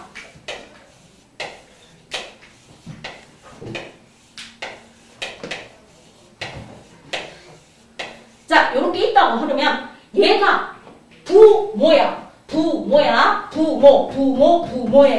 그러면 아빠가 A를 줬어. 아빠가 A를 줬는데 엄마가 O를 줬어. O를 줬고요. 아빠가 B를 줬는데 엄마가 O를 줬어. 그리고 아빠가 A를 줬는데 엄마가 B를 줬어. 그리고 아빠 엄마가 둘 다 뭘 준다? O를 줘. 요렇게 줍니다. 그러면 A하고 O를 줬으면 새로운 혈액형인 AO형이 있어야 하는데 AO형은 없어요. 그럼 ABOC 혈액형에서 어떻습니까? 상동염색체의 혈액형을 결정하는 형질이 서로 대립돼요. 서로 대립될 때 A하고 O 중에 A가 우성이에요. 자, 대립형질에서 있을 때 A는 O에 대해서 우성이에요. 그러면 B하고 O가 있을 때도 B는 O에 대해서 우성이에요. 그럼 A하고 B는 누가 우성이에요? 하고 물어요. A하고 B는 대등해요. 중간 유전처럼 대등해요. 나하고 너하고 똑같아. 이거예요. 그 다음 O하고 O는 어때요? 대등. 그래서 ABO식 유전자는 A하고 B는 대등한 관계이고 A하고 B는 O에 대해서 뭐다? 우성이에요. 우성. 그래서 A는 O에 대해서 우성, B는 O에 대해서 우성, A하고 B는 대등한 관계. 그리고 O하고 O도 대등한 관계인데 O는 A, B에 비해서 열성입니다. 됐습니까? 자, 그러면 이제 우리 반에 있는 요 3명. 준영이, 수영이, 보빈이는 이 지구상에 있는 모든 친구들에게 자신의 피를 줄 수 있어요. 헌혈해 줄 수 있어요. 그래서 O형의 친구 사귀면 좋아요. 다른 친구들에게 혈을 줄 수 있어요. 그 다음에 여기에 있는 시온이는요. 전 세계 어디를 가나 피가 모자라서 죽을 일은 없어요. 왜? 모든 사람으로부터 피 다 받을 수 있어요. 수혈 다 받을 수 있어요. 됐죠? 그러니까 얘는 오로지 줄 수 있는 건 AB밖에 없어. 그리고 모든 친구들에게 다 받을 수 있어요. O형은 모든 친구들에게 다 줄 수 있는데 오로지 O형한테밖에 못 받아요. 그래서 O형이 성격이 좋다라고 그러는 거예요. 혈액형 수혈 관계에서. 그 다음 A형인 나머지 친구들은 뭐합니까? 하고 AB형에게 줄 수 있어요. AB형에게 줄 수 있고 A형에게 줄 수 있어요. 그리고 O형에게 받고 A형에게 받을 수 있습니다. 이렇게 됩니다. 수혈 관계에서. 자, 그래서 ABO식 혈액형에서 A하고 B는 대등한 관계이고 A하고 B는 O에 대해서 무엇입니까? 우성입니다. 하고 나와줍니다. 그럼 우리는 혈액형에서 여러분하고 공부해야 되는 게 2가지예요. 혈액형의 표현형. 혈액형의 표현형은요, 딱 4종류밖에 없어요. A형, B형, AB형, O형. 이렇게 4종류밖에 없어요. 그래서 혈액형의 표현형은 4종류밖에 없는데 혈액형의 유전자예요. 유전자예요. 우리 멘델에서 배웠어. 한 쌍. 항상 한 쌍이에요. 한 쌍의 유전인자가 있죠? 한 쌍의 유전인자가 있는데 이게 나중에 밝혀져서 뭐예요? 유전인자. 한 쌍의 유전자가 같으면 AA, BB, OO 이렇게 같으면 뭐예요? 순종. 그다음 한 쌍의 유전인자가 뭐합니까? AO, BO, AB 이렇게 다르면 잡종. 순종과 잡종이라고 배웠던 거 있죠? 그쵸? 기억나죠? 그럼 유전자형은 A형인데 두 종류가 있어요. A형인데 어떤 종류의 두 종류가 있다? 순종의 A형이 있고 잡종의 A형이 있는 거야. 그쵸? 그래서 A형의 유전자형은 AA와 뭐가 있다? AO가 있어요. 그럼 B형의 유전자형도요. 순종인 BB와 BO가 있어요. 그 다음 AB형은 AB밖에 없어요. AB. O도 O밖에 없어요. OO밖에 없어요. 그죠? O형인 친구는 무조건 자기의 유전형은 순종이에요. 알겠죠? AB형인 친구는 자기의 유전자형은 무조건 뭐예요? AB 잡종이에요. 알겠죠? 그 다음 A형과 B형인 친구는 내 혈액형이 순종의 AA일 수도 있고 잡종의 뭐일 수도 있어요? AO일 수도 있는 겁니다. 그럼 이제 이런 게 시험 문제 나와요. 자, 유전자형은 몇 가지 있다? 6가지. 표현형은 몇 가지 있다? 4가지밖에 없어요. 그런데 이렇게 돼요. 아버님이 AB형이야. 아버님이 AB형이야. 그리고 어머님이 무엇인가 하면 O형이야. O형. 자, AB형인 아버지와 O형인 어머님이 결혼해서 자녀를 낳았어. 자녀를 낳았는데 자녀분이 첫 번째 따님이 A형이야. 두 번째 아드님이 무엇입니까? B형이야. 그럼 세 번째 따님이 가질 수 있는 혈액형의 종류는 몇 가지 있습니까? 이렇게 물어봐. 혈액형의 종류. 그럼 칠판 좀 봐보세요. AB형은 유전자형이 몇 밖에 없다고? AB밖에 없어. 자, 그럼 이제 그대로 적어요. AB형의 유전자형은 몇 밖에 없다? AB. O형의 유전자형은 몇 밖에 없다? OO. 그러면 우리 멘델에서 배웠네? 유전인자는 각각 뭐 되어서 들어가요? 분리되어 들어가죠. 분리. 그럼 이제 여러분 칠판 봐요. 문제 풀 때. 자, 칠판 봐. 아버지가 줄 수 있는 거하고 어머님이 줄 수 있는 게 각각 분리되어 들어가요. 그럼 사각형을 조금 그려요. 자, 아버님이 주는 거 뭐다? AB. 어머님이 주는 거 뭐다? OO. 이렇게 분리되어 들어가. 모든 유전은 무슨 법칙? 분리의 법칙이 성립합니다. 알겠죠? 자, 그럼 이제 이렇게 만나. AO. 이렇게 만나요? AO. 이렇게 만나요? BO. 이렇게 만나요? BO. 그러면 요 세 번째 자녀가 가질 수 있는 혈액형은 A형 아니면 뭐겠어요? B형이죠. 나머지는 가질 수 있어요? 없어요? 없어. 그럼 이제 부부싸움 해야 돼요. 아버지가 AB고 엄마가 O형이면 자녀분들은 부모와 같은 혈액형을 절대로 가질 수 있다 없다? 없다. 가끔 돌연변이가 일어나면 가질 수 있지만 일반적으로는 못 가져요. 그래서 부부싸움 하시면 돼요. 알겠죠? 아니면 이제 DNA 분석 보시거나 이렇게 하시면 되니까 자, AB형인 부모님과 O형인 부모님이 결혼하면 자녀는 부모와 같은 혈액형을 가질 수 있다 없다? 없어. 그 다음 이제 우리나라에서 많이 싸운 게 이거예요. 아버지가 A형이야. 어머니가 B형이셔. 자, A형인 아버지와 B형인 어머님이 결혼을 해서 자녀분을 낳았어요. 첫 번째 딸이 낳았어. AB형이야. 두 번째 아드님 낳았어. A형이야. 세 번째 딸이 낳았어. B형이야. 네 번째 아드님 낳았어. O형이야. 그럼 이제 부부싸움 하는 거야. 뭐라고 한다? 나는 A형이고 당신은 B형이니까 AB 맞아. A 맞아. B 맞아. 이 새끼는 뭐야? 이러고 막 싸워요. 그런데 생물학적으로 DNA 분석했더니 99.99% 친구라고 나왔어. 그럼 무엇이 문제였을까요? 하고 묻는 거야? 그럼 이제 거꾸로 가는 거야. 아, 4가지 혈액형이 다 나올 수 있다는 건 이 아버님의 유전자형이 뭐다? AO. 이 어머님의 유전자형이 뭐다? BO. 그럼 4가지 혈액형이 다 나오는 거예요. 알겠죠? 그래서 A형이고 B형이야. 그럼 이제 여러분 혈액형이 주어졌잖아? O형인 친구들 집에 가서 물어봐요. 아빠가 B형이고 엄마가 O형인데 내가 O형이 나왔어. 그럼 우리 아버지는 BO형이라는 거 알 수 있어. 그러니까 엄마가 A형이고 아빠가 O형인데 내가 O형이 나왔어. 그러면 우리 아버지의 유전자형은 AO라는 거 알 수 있습니다. 되겠습니까? 이렇게 파악해 주시면 돼요. 그래서 A형과 B형은 4가지 혈액형이 다 나올 수 있어요. 다 나올 수 있습니다. 왜요? 각각 분리되어 들어가요. 그럼 항상 분리의 법칙이니까 아버지가 줄 수 있는 거 AO, 어머니가 줄 수 있는 거 BO. 그럼 만나요. 요렇게 만났으니까 AB형 태어났어. 요렇게 만났으니까 AO니까 A형 태어났어. 요렇게 만났으니까 BO니까 B형 태어났어. 요렇게 만나니까 OO니까 O형이 태어난 거야. 4가지 혈액형. 자, 그 다음에 이제 아버님이 A형이다. A형이고 어머님이 뭔가 O형이다. O형이야. 그래서 두 분이 결혼을 했어. 결혼을 했더니 자녀분이 두 명 다 O형으로 태어났어. 두 명 다 O형으로 태어났습니다. 그럼 아버지의 유전자형은 뭡니까? A5입니다. 엄마는 그냥 O5니까.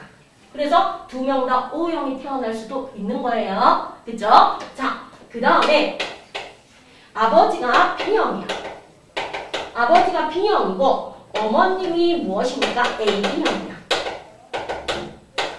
이렇게 되어 있는데 자녀분이 태어났어요. 자녀분이 태어났는데 A형인 자녀분이 태어났고 그 다음에 누가 태어났어요? AB형인 자녀분이 태어났어요. 자, 그러면 여기에서 알 수 있는 것은 무엇입니까? 이 아버지의 유전자형은 B5라는 걸 알 수 있어. A5를 만나야 A형이 나오니까. 이렇게 해석해 주시면 돼요. 됐죠? 자, 그러면 AB형과 B형이 결혼했을 때 절대로 나올 수 없는 혈액형은 뭐겠어? 뭐는 절대로 못 나와? O형은 못 나와요.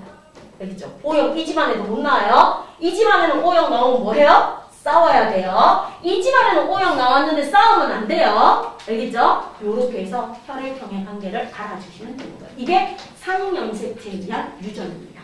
독대림 유전. 되겠어요? 자, 그럼 이제 요까지 먼저 문제 한번 풀어주세요. 자, 여러분 교재에서 41쪽에 아까 1번, 2번 천천히 들어오는 친구들이 있어서 먼저 풀어보라고 했고요. 그 다음 3, 4, 5, 6, 7번까지 한번 풀어보시기를 부탁드립니다.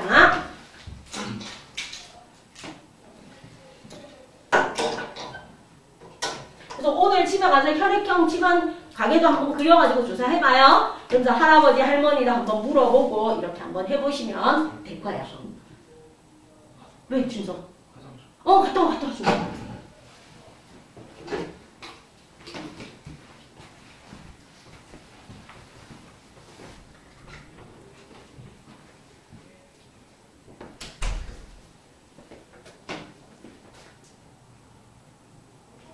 그렇지. 오, 고민이 생각은 잘하네. 잘하는 거지. 수영이 뭐.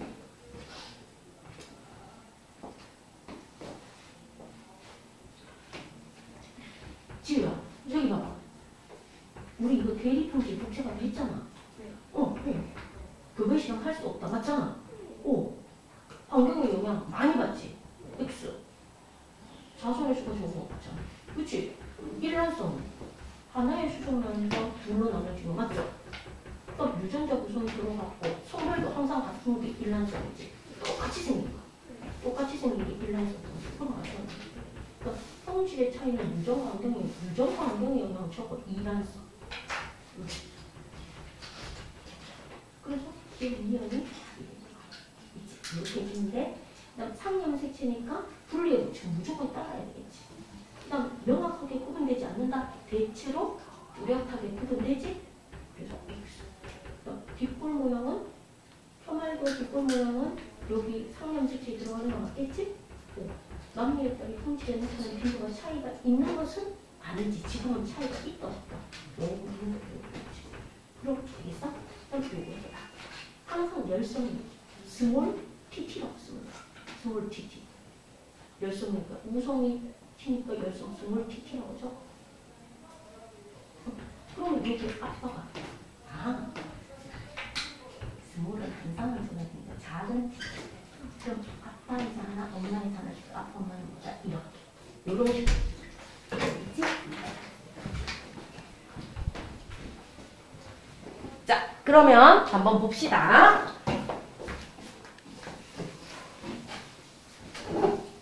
첫 번째 페이지에 있는 거에서 여러분하고 볼게요. 사람의 유전 연구가 어려운 까닭은 무엇입니까? 물어요. 사람의 유전 연구는 대립형식이 복잡해요. 맞아요. 곱슬도 있고 반곱슬도 있고 3분의 2 곱슬도 있고 3분의 1 곱슬도 있고 막 다양합니다. 직모도 있을 때. 그 다음 교배 실험을 절대로 할 수 없어요.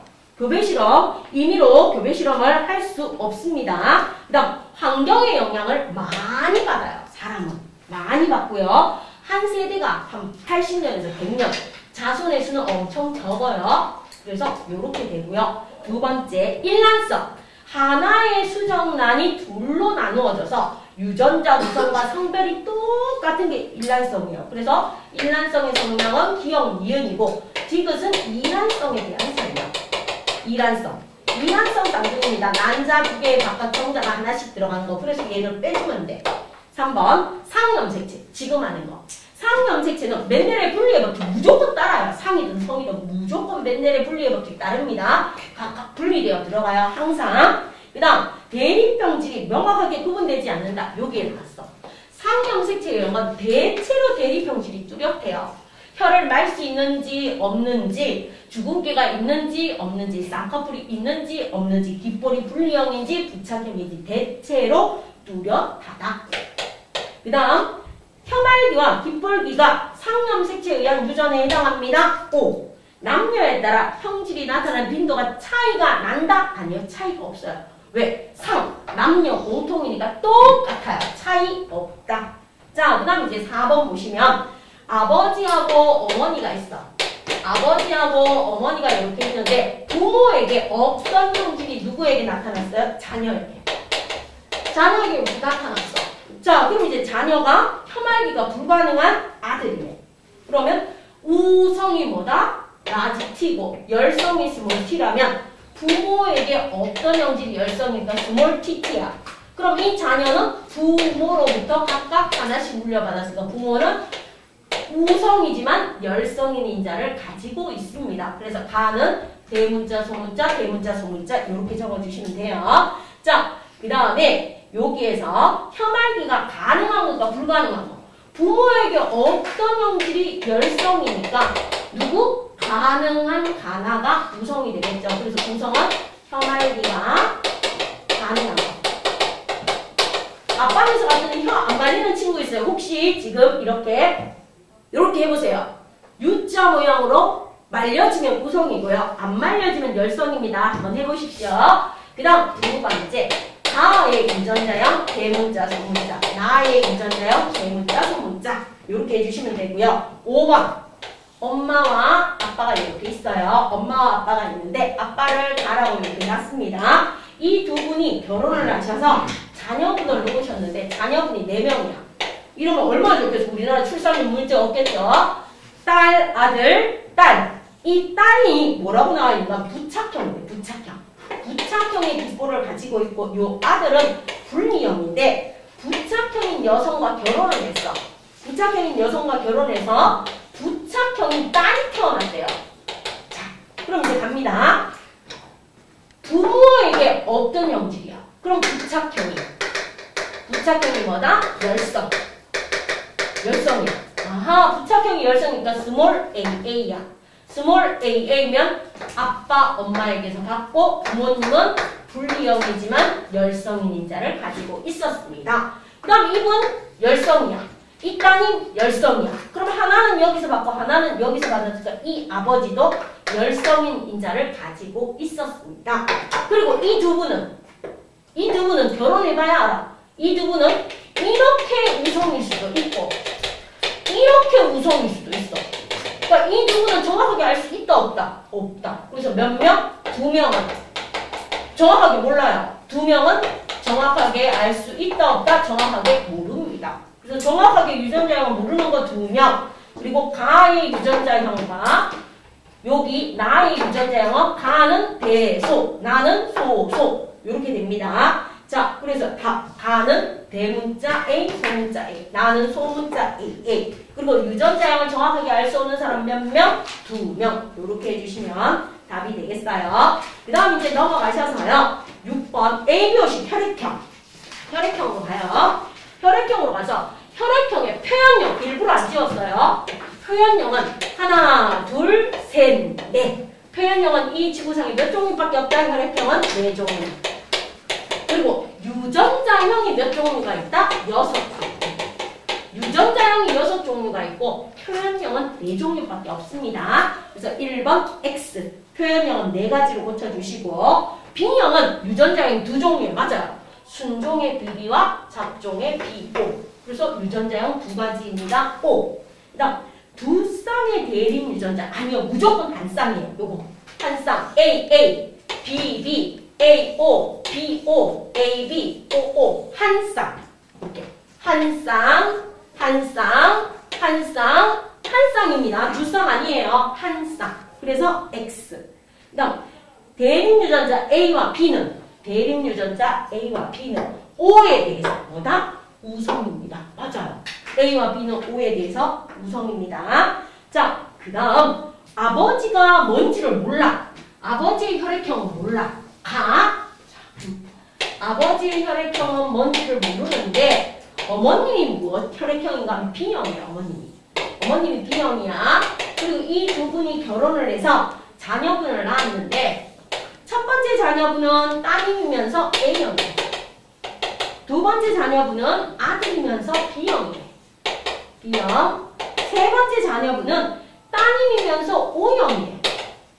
그리고 네 번째 자녀분은 아들이야. 아들인데 물음표 해놨어. 다라고. 그리고 이분은 가고. 그 다음에 이분은 나야. 자, 그러면서 이제 문제를 풀어달래요. 그럼 이제 볼게요. 아버지의 혈액형은 루트예요. 엄마가 B야. 그럼 딸이 A가 나왔네? 그럼 반드시 아버지는 A를 가지고 있어야 해. 그래서 아버지는 무슨 형입니까? A형. A형이어야 돼. 그리고 왜 아버지는 AB가 아니에요? O형인 자녀가 태어났어. 아하. O형이 나왔다는 건 아버지가 뭐 해야 돼? AO. 어머님이 뭐 해야 돼? BO. 그래야 O형이 태어나. O형이. 그래서 얘의 유전자형은 뭐다? AO. 얘의 유전자형은 BO. 얘의 유전자형은 OO. 그럼 다가 가질 수 있는 혈액형. 다가 가질 수 있는 혈액형은 각각 분리되어 들어가요. 아버지가 주는 AO. 어머님이 주는 BO. 각각 분리되어 들어가면 얘는 요렇게 만나면 AB형. 요렇게 만나면 AO니까 A형. 요렇게 만나면 BO니까 B형. 요렇게 만나면 OO니까 O형. 그럼 얘가 가질 수 있는 혈액형의 종류는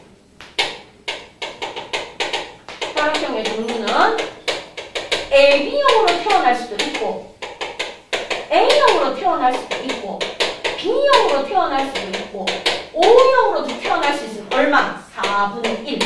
25%의 확률을 가지고 AB형이 될 수도 있고 A형이 될 수도 있고 B형이 될 수도 있고 O형이 될 수도 있습니다. 맞죠? 요렇게 봐주시면 돼요. 그래서 답은요. 1번에서는 A형이면서 유전자형은 AO라고 적어주시고 그 다음 다가 2번에서 나의 유전자형은 BO라고 적어주시고요. 다가 가질 수 있는 혈액형의 종류는 4개 다 적어주시면 돼요. 그리고 확률은 몇 %다? 25%입니다. 이렇게 계산해 주시면 될 것 같습니다. 자, 요게 상염색체에 의한 유전이요. 그럼 이제 오늘 해야 되는 마지막 성염색체. 성염색체에 의해서 유전되는 거에 대해서 볼게요. 상염색체에 의한 유전은 우성과 열성의 대체로 뚜렷하고 혈액형까지가 상염색체고 성염색체에 의한 유전에 대해서 여러분 보겠습니다. 자, 성염색체에 의한 유전은 남성과 여성의 성염색체가 같다 다르다. 남성과 여성의 성염색체가 같아요 달라요? 다르죠. 그럼 성염색체에 의한 유전의 빈도도 어떻다? 다르다.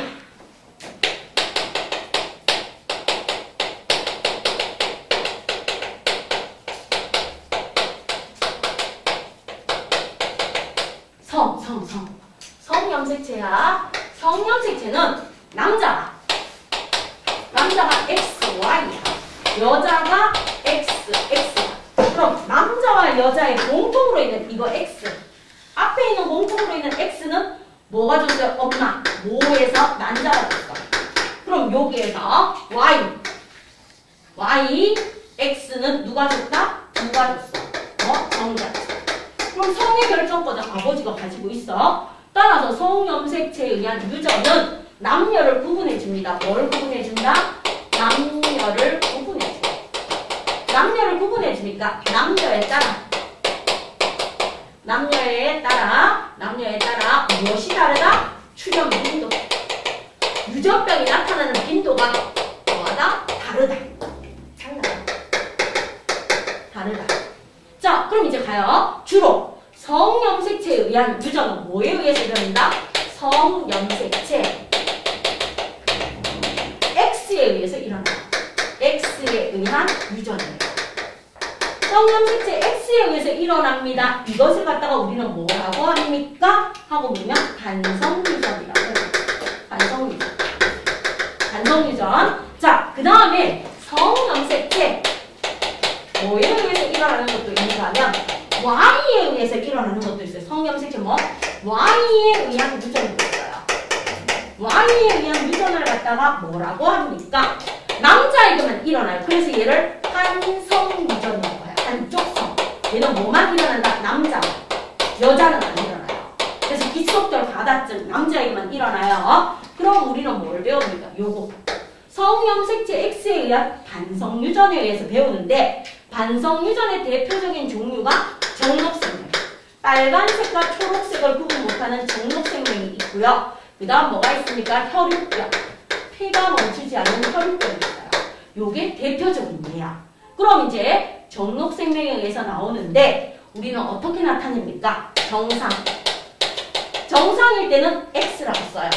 X라고. 그러면 생명이나 혈육병, 생명이나 혈육병은 어떻게 씁니까? 생명이나 혈육병을 가지고 있는 염색체는 X에다가 무엇을 붙여줍니까? 다시를 붙여줘요. 그래서 얘가 정상인 X, 얘가 뭐 유전병을 가지고 있는 열성인 X예요. 열성인 X. 자, 그럼 이제 가요. 아버지가 정상이야.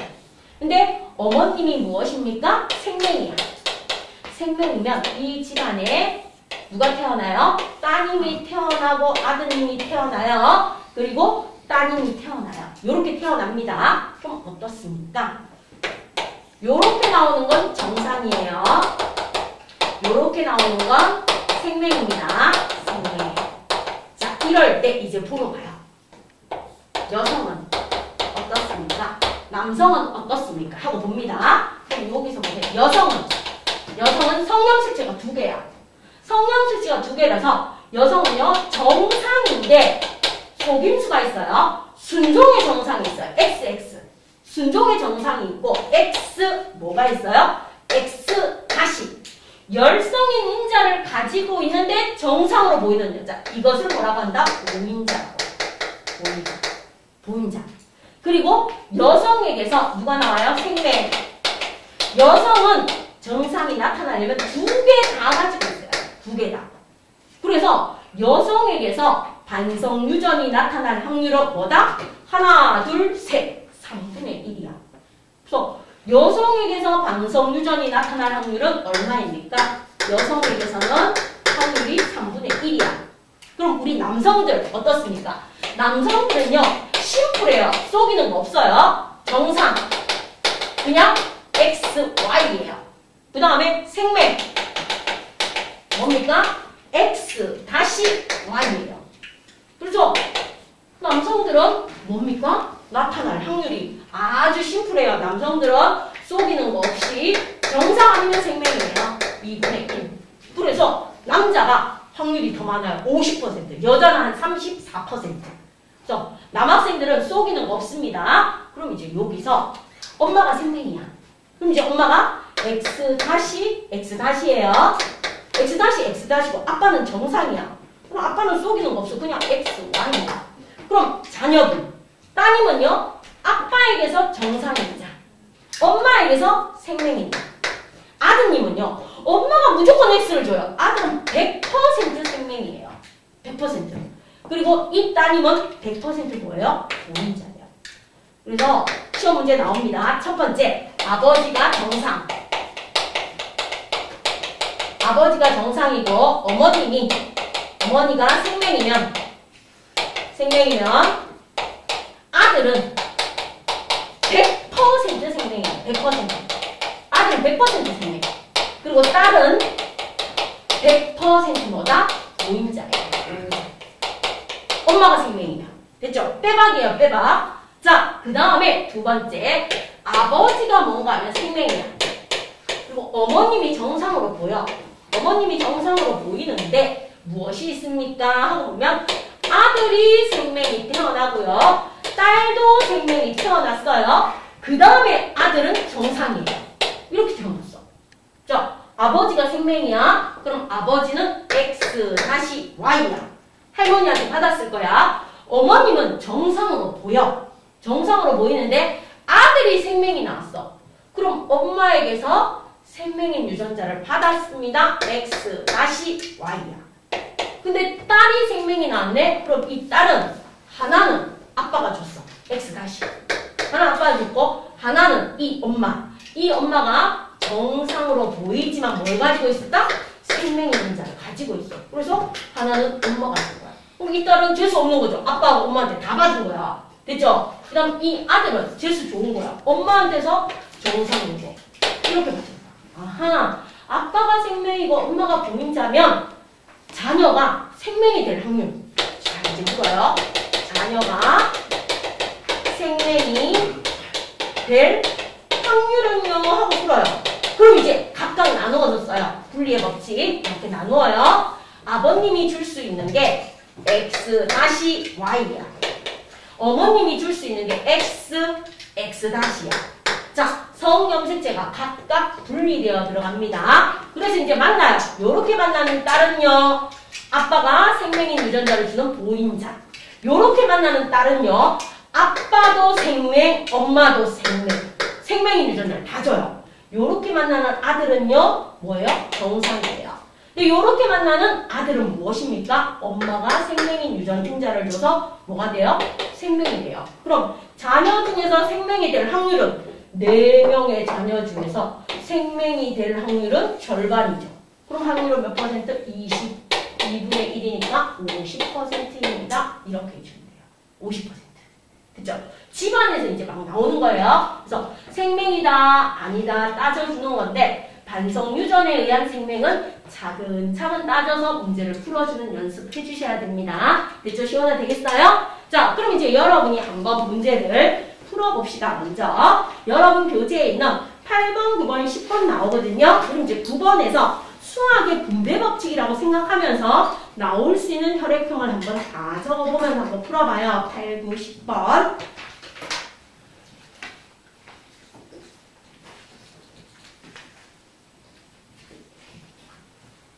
벌써 다 했어, 수아야? 설명 들으면서 다 풀었구나?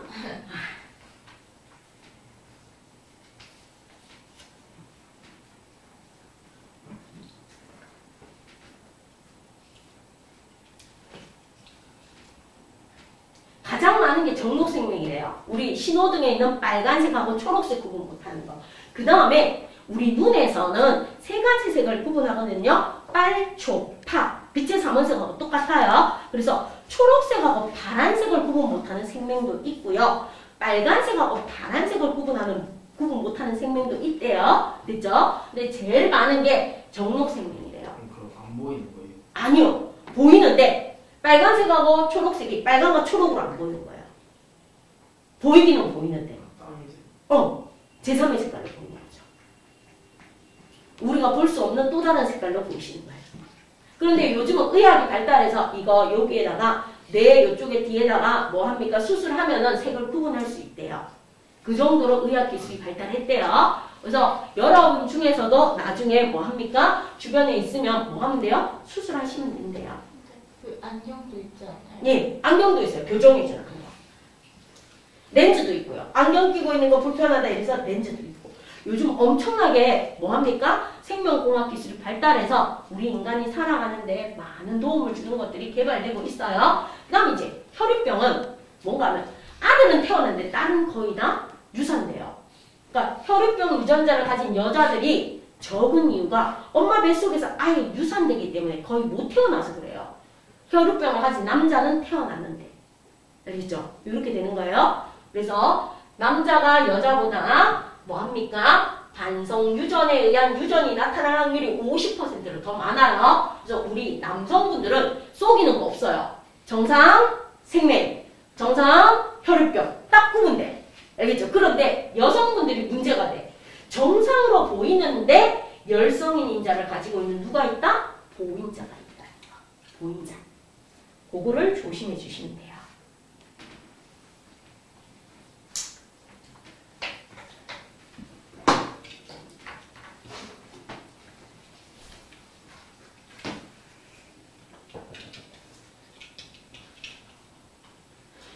분 중에서 나중에 뭐 생명공학 박사나 의학 박사나 많이 나올 수도 있죠. 그래서 나오면 뭐 의술에 대해서 더 발달하니까 평균 수명은 훨씬 더 길어지고 있을 거예요.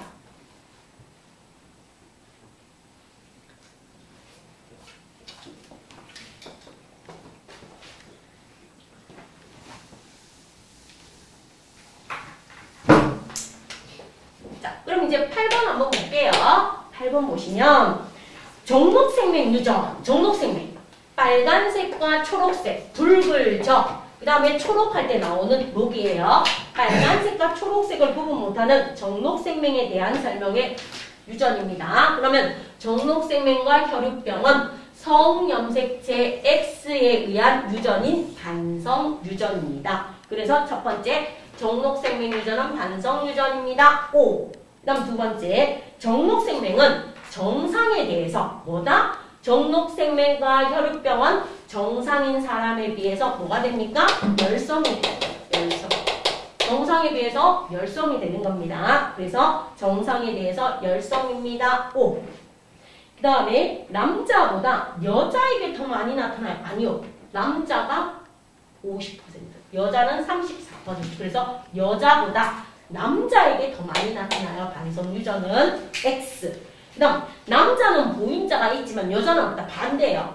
여자는 보인자가 있지만 남자는 깔끔해요. 정상 아니면 생명, 정상 아니면 혈육병. 그래서 반대 X 이렇게 해주시면 돼요. 자, 이제 9번 가요. 9번 보시면 아버지가 정상이야. X, Y야. 어머님이 뭔가 하면 보인자야. X, X 다시야. 그럼 이제 여러분이 뭐 하는가 하면 수학의 분배 법칙으로 풀어도 되고 표를 만들어줘요. 아, 생식세포는 각각 분리돼요. 그럼 유전 문제 풀 때는 각각 분리의 법칙. 각각 분리의 법칙. 그럼 이제 이렇게 만나면 정상의 XX, 정상인데 보인자. 이렇게 만나면 정상의 아들, 이렇게 만나면 생명인 아들. 그래서 여기에 답. 정상인 딸, 보인자인 딸, 정상인 아들, 생명인 아들. 이렇게 4개 써주면 돼요. 순서에 관계없어요. 순서에 관계없이 이렇게 써주시면 되고요. 그 다음 이제 두 번째. 생명인 아버지와 누가 결혼했다? 보인자인 어머님이 결혼했어요.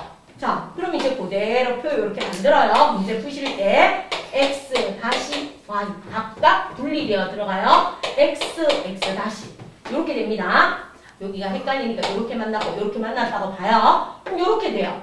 X, X 다시 보인자, X 다시 X 다시 생명, X, Y 정상, X 다시 Y 생명. 그래서 여기서 나올 수 있는 것은 수학의 분배 법칙 이렇게 가는데 항상 정상인 인자를 먼저 써줘요. X, X 다시.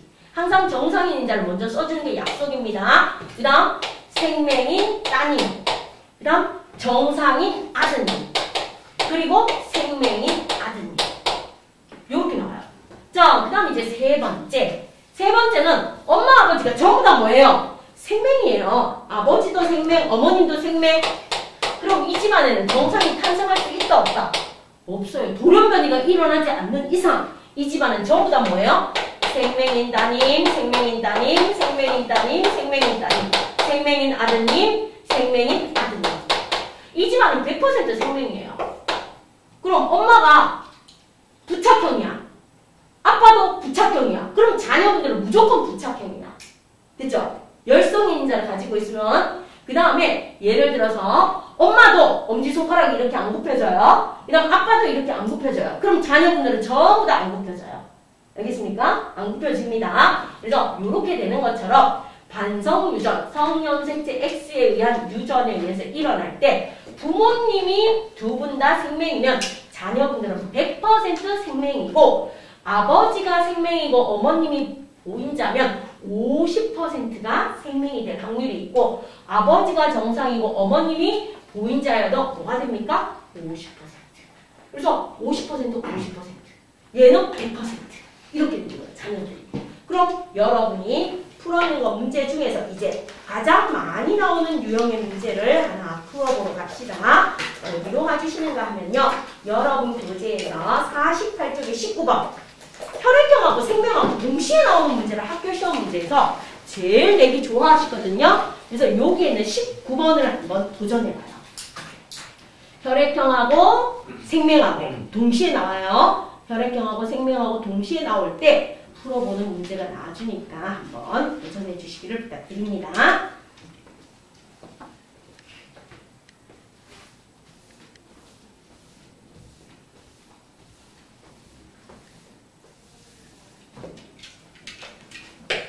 그 다음에 이제 가끔가다 수학에 N동으로요. 딸이면서 A형이면서 생명의 확률은 뭐 이런 식으로 물어봐. 그럼 딸일 확률 2분의 1. 그 다음에 뭐 A형, B형, 혈액형이 나올 확률 몇 분의 1. 그 다음에 생명이 나올 확률 몇 분의 1. 다 곱해서 구해주는 이런 문제도 나옵니다. 그래서 그런 문제도 있다는 거 보시면서 한번 해보세요.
그럼 이제 여러분 한번 봐요. AB형하고 B형하고 만났는데 A형인 자녀분이 태어났대. 그럼 이제 유전자형은 이분은 AB형이야. 아버님은. 엄마가 뭐여야 된다? BO여야 돼. 그래야지만 이 자녀분은 뭐가 돼요? AO가 되는 거야. 요렇게 되줘요. 자, 그 다음 A형인 아버지와 O형인 어머님이 결혼했는데 O형인 자녀가 태어났는데 OO야. 그러면 이 아버지는 AO여야 돼. 어머니는 오리지널 OO니까 자 요렇게 됩니다. 그러면 자녀가 O형이면서 그럼 이제 O형이니까 혈액형을 먼저 그려주시면 돼요. A, O, 그 다음에 O, O밖에 없어요. 그럼 이렇게 만나면 A, O, A, O 이렇게 만나면 O, O, O, O니까 O형이 나올 확률 4분의 2니까 2분의 1 O형이 나올 확률 2분의 1을 구했어요. 자, 그 다음에 정록생명인 아들이 될 확률은 그럼 이제 가요. 이분 정목생명이야. 그러면 X 다시 뭐예요? Y예요. Y. 자, 이분은 정상이야. X, Y야. 그럼 이 어머님 생명이래. 어머님은 그냥 X 다시 X 다시야. X 다시 X 다시. 그 다음 이 아버님 생명이래. X 다시 Y야. Y. 그럼 이 따님은 엄마한테는 정상인 인자를 받고 아버지가 생명인 인자를 따님에게 선물해줬어. 그럼 이제 생명이 나올 확률. 자, 그럼 봅니다. 아버지가 주는 거 X 다시 Y고 어머님이 주는 거 X, X 다시야. 그럼 요렇게 만나면 보인자, 이렇게 만나면 생명, 이렇게 만나면 정사, 이렇게 만나면 생명. 정록생명. 정록생명이 태어날 확률은 2분의 1이죠. 그 다음 아들이 태어날 확률. 딸 아니면 아들. 따라서 O형이면서 정목생명이면서 아들이 태어날 확률을 얼마이면서 8분의 1. 이렇게 계산해 주면 돼요. 또는 쌤 저는요 여기서 한꺼번에 볼게요. 보세요. O형이 나올 확률 2분의 1이야. 정록생명이 나올 확률. 정록생명이 나올 확률이 2분의 1인데 이 중에서 아들이 정록생명이 나올 확률은 4분의 1이야. 그래서 O형이 나올 확률 2분의 1에다가 정록생명이면서 아들이 정록생명의 확률은 4명 중에 하나예요. 4분의 1입니다. 그래서 8분의 1 이렇게 계산해도 돼요. 그쵸? 둘 다 됩니다. 그래서 요거 계산하는 것까지 해주시면 되고 오늘 수업은 요까지고요. 숙제는요. 5단원이 끝났으니까 5단원의 마지막 54쪽까지 풀어보시기를 부탁드립니다. 수고하셨습니다.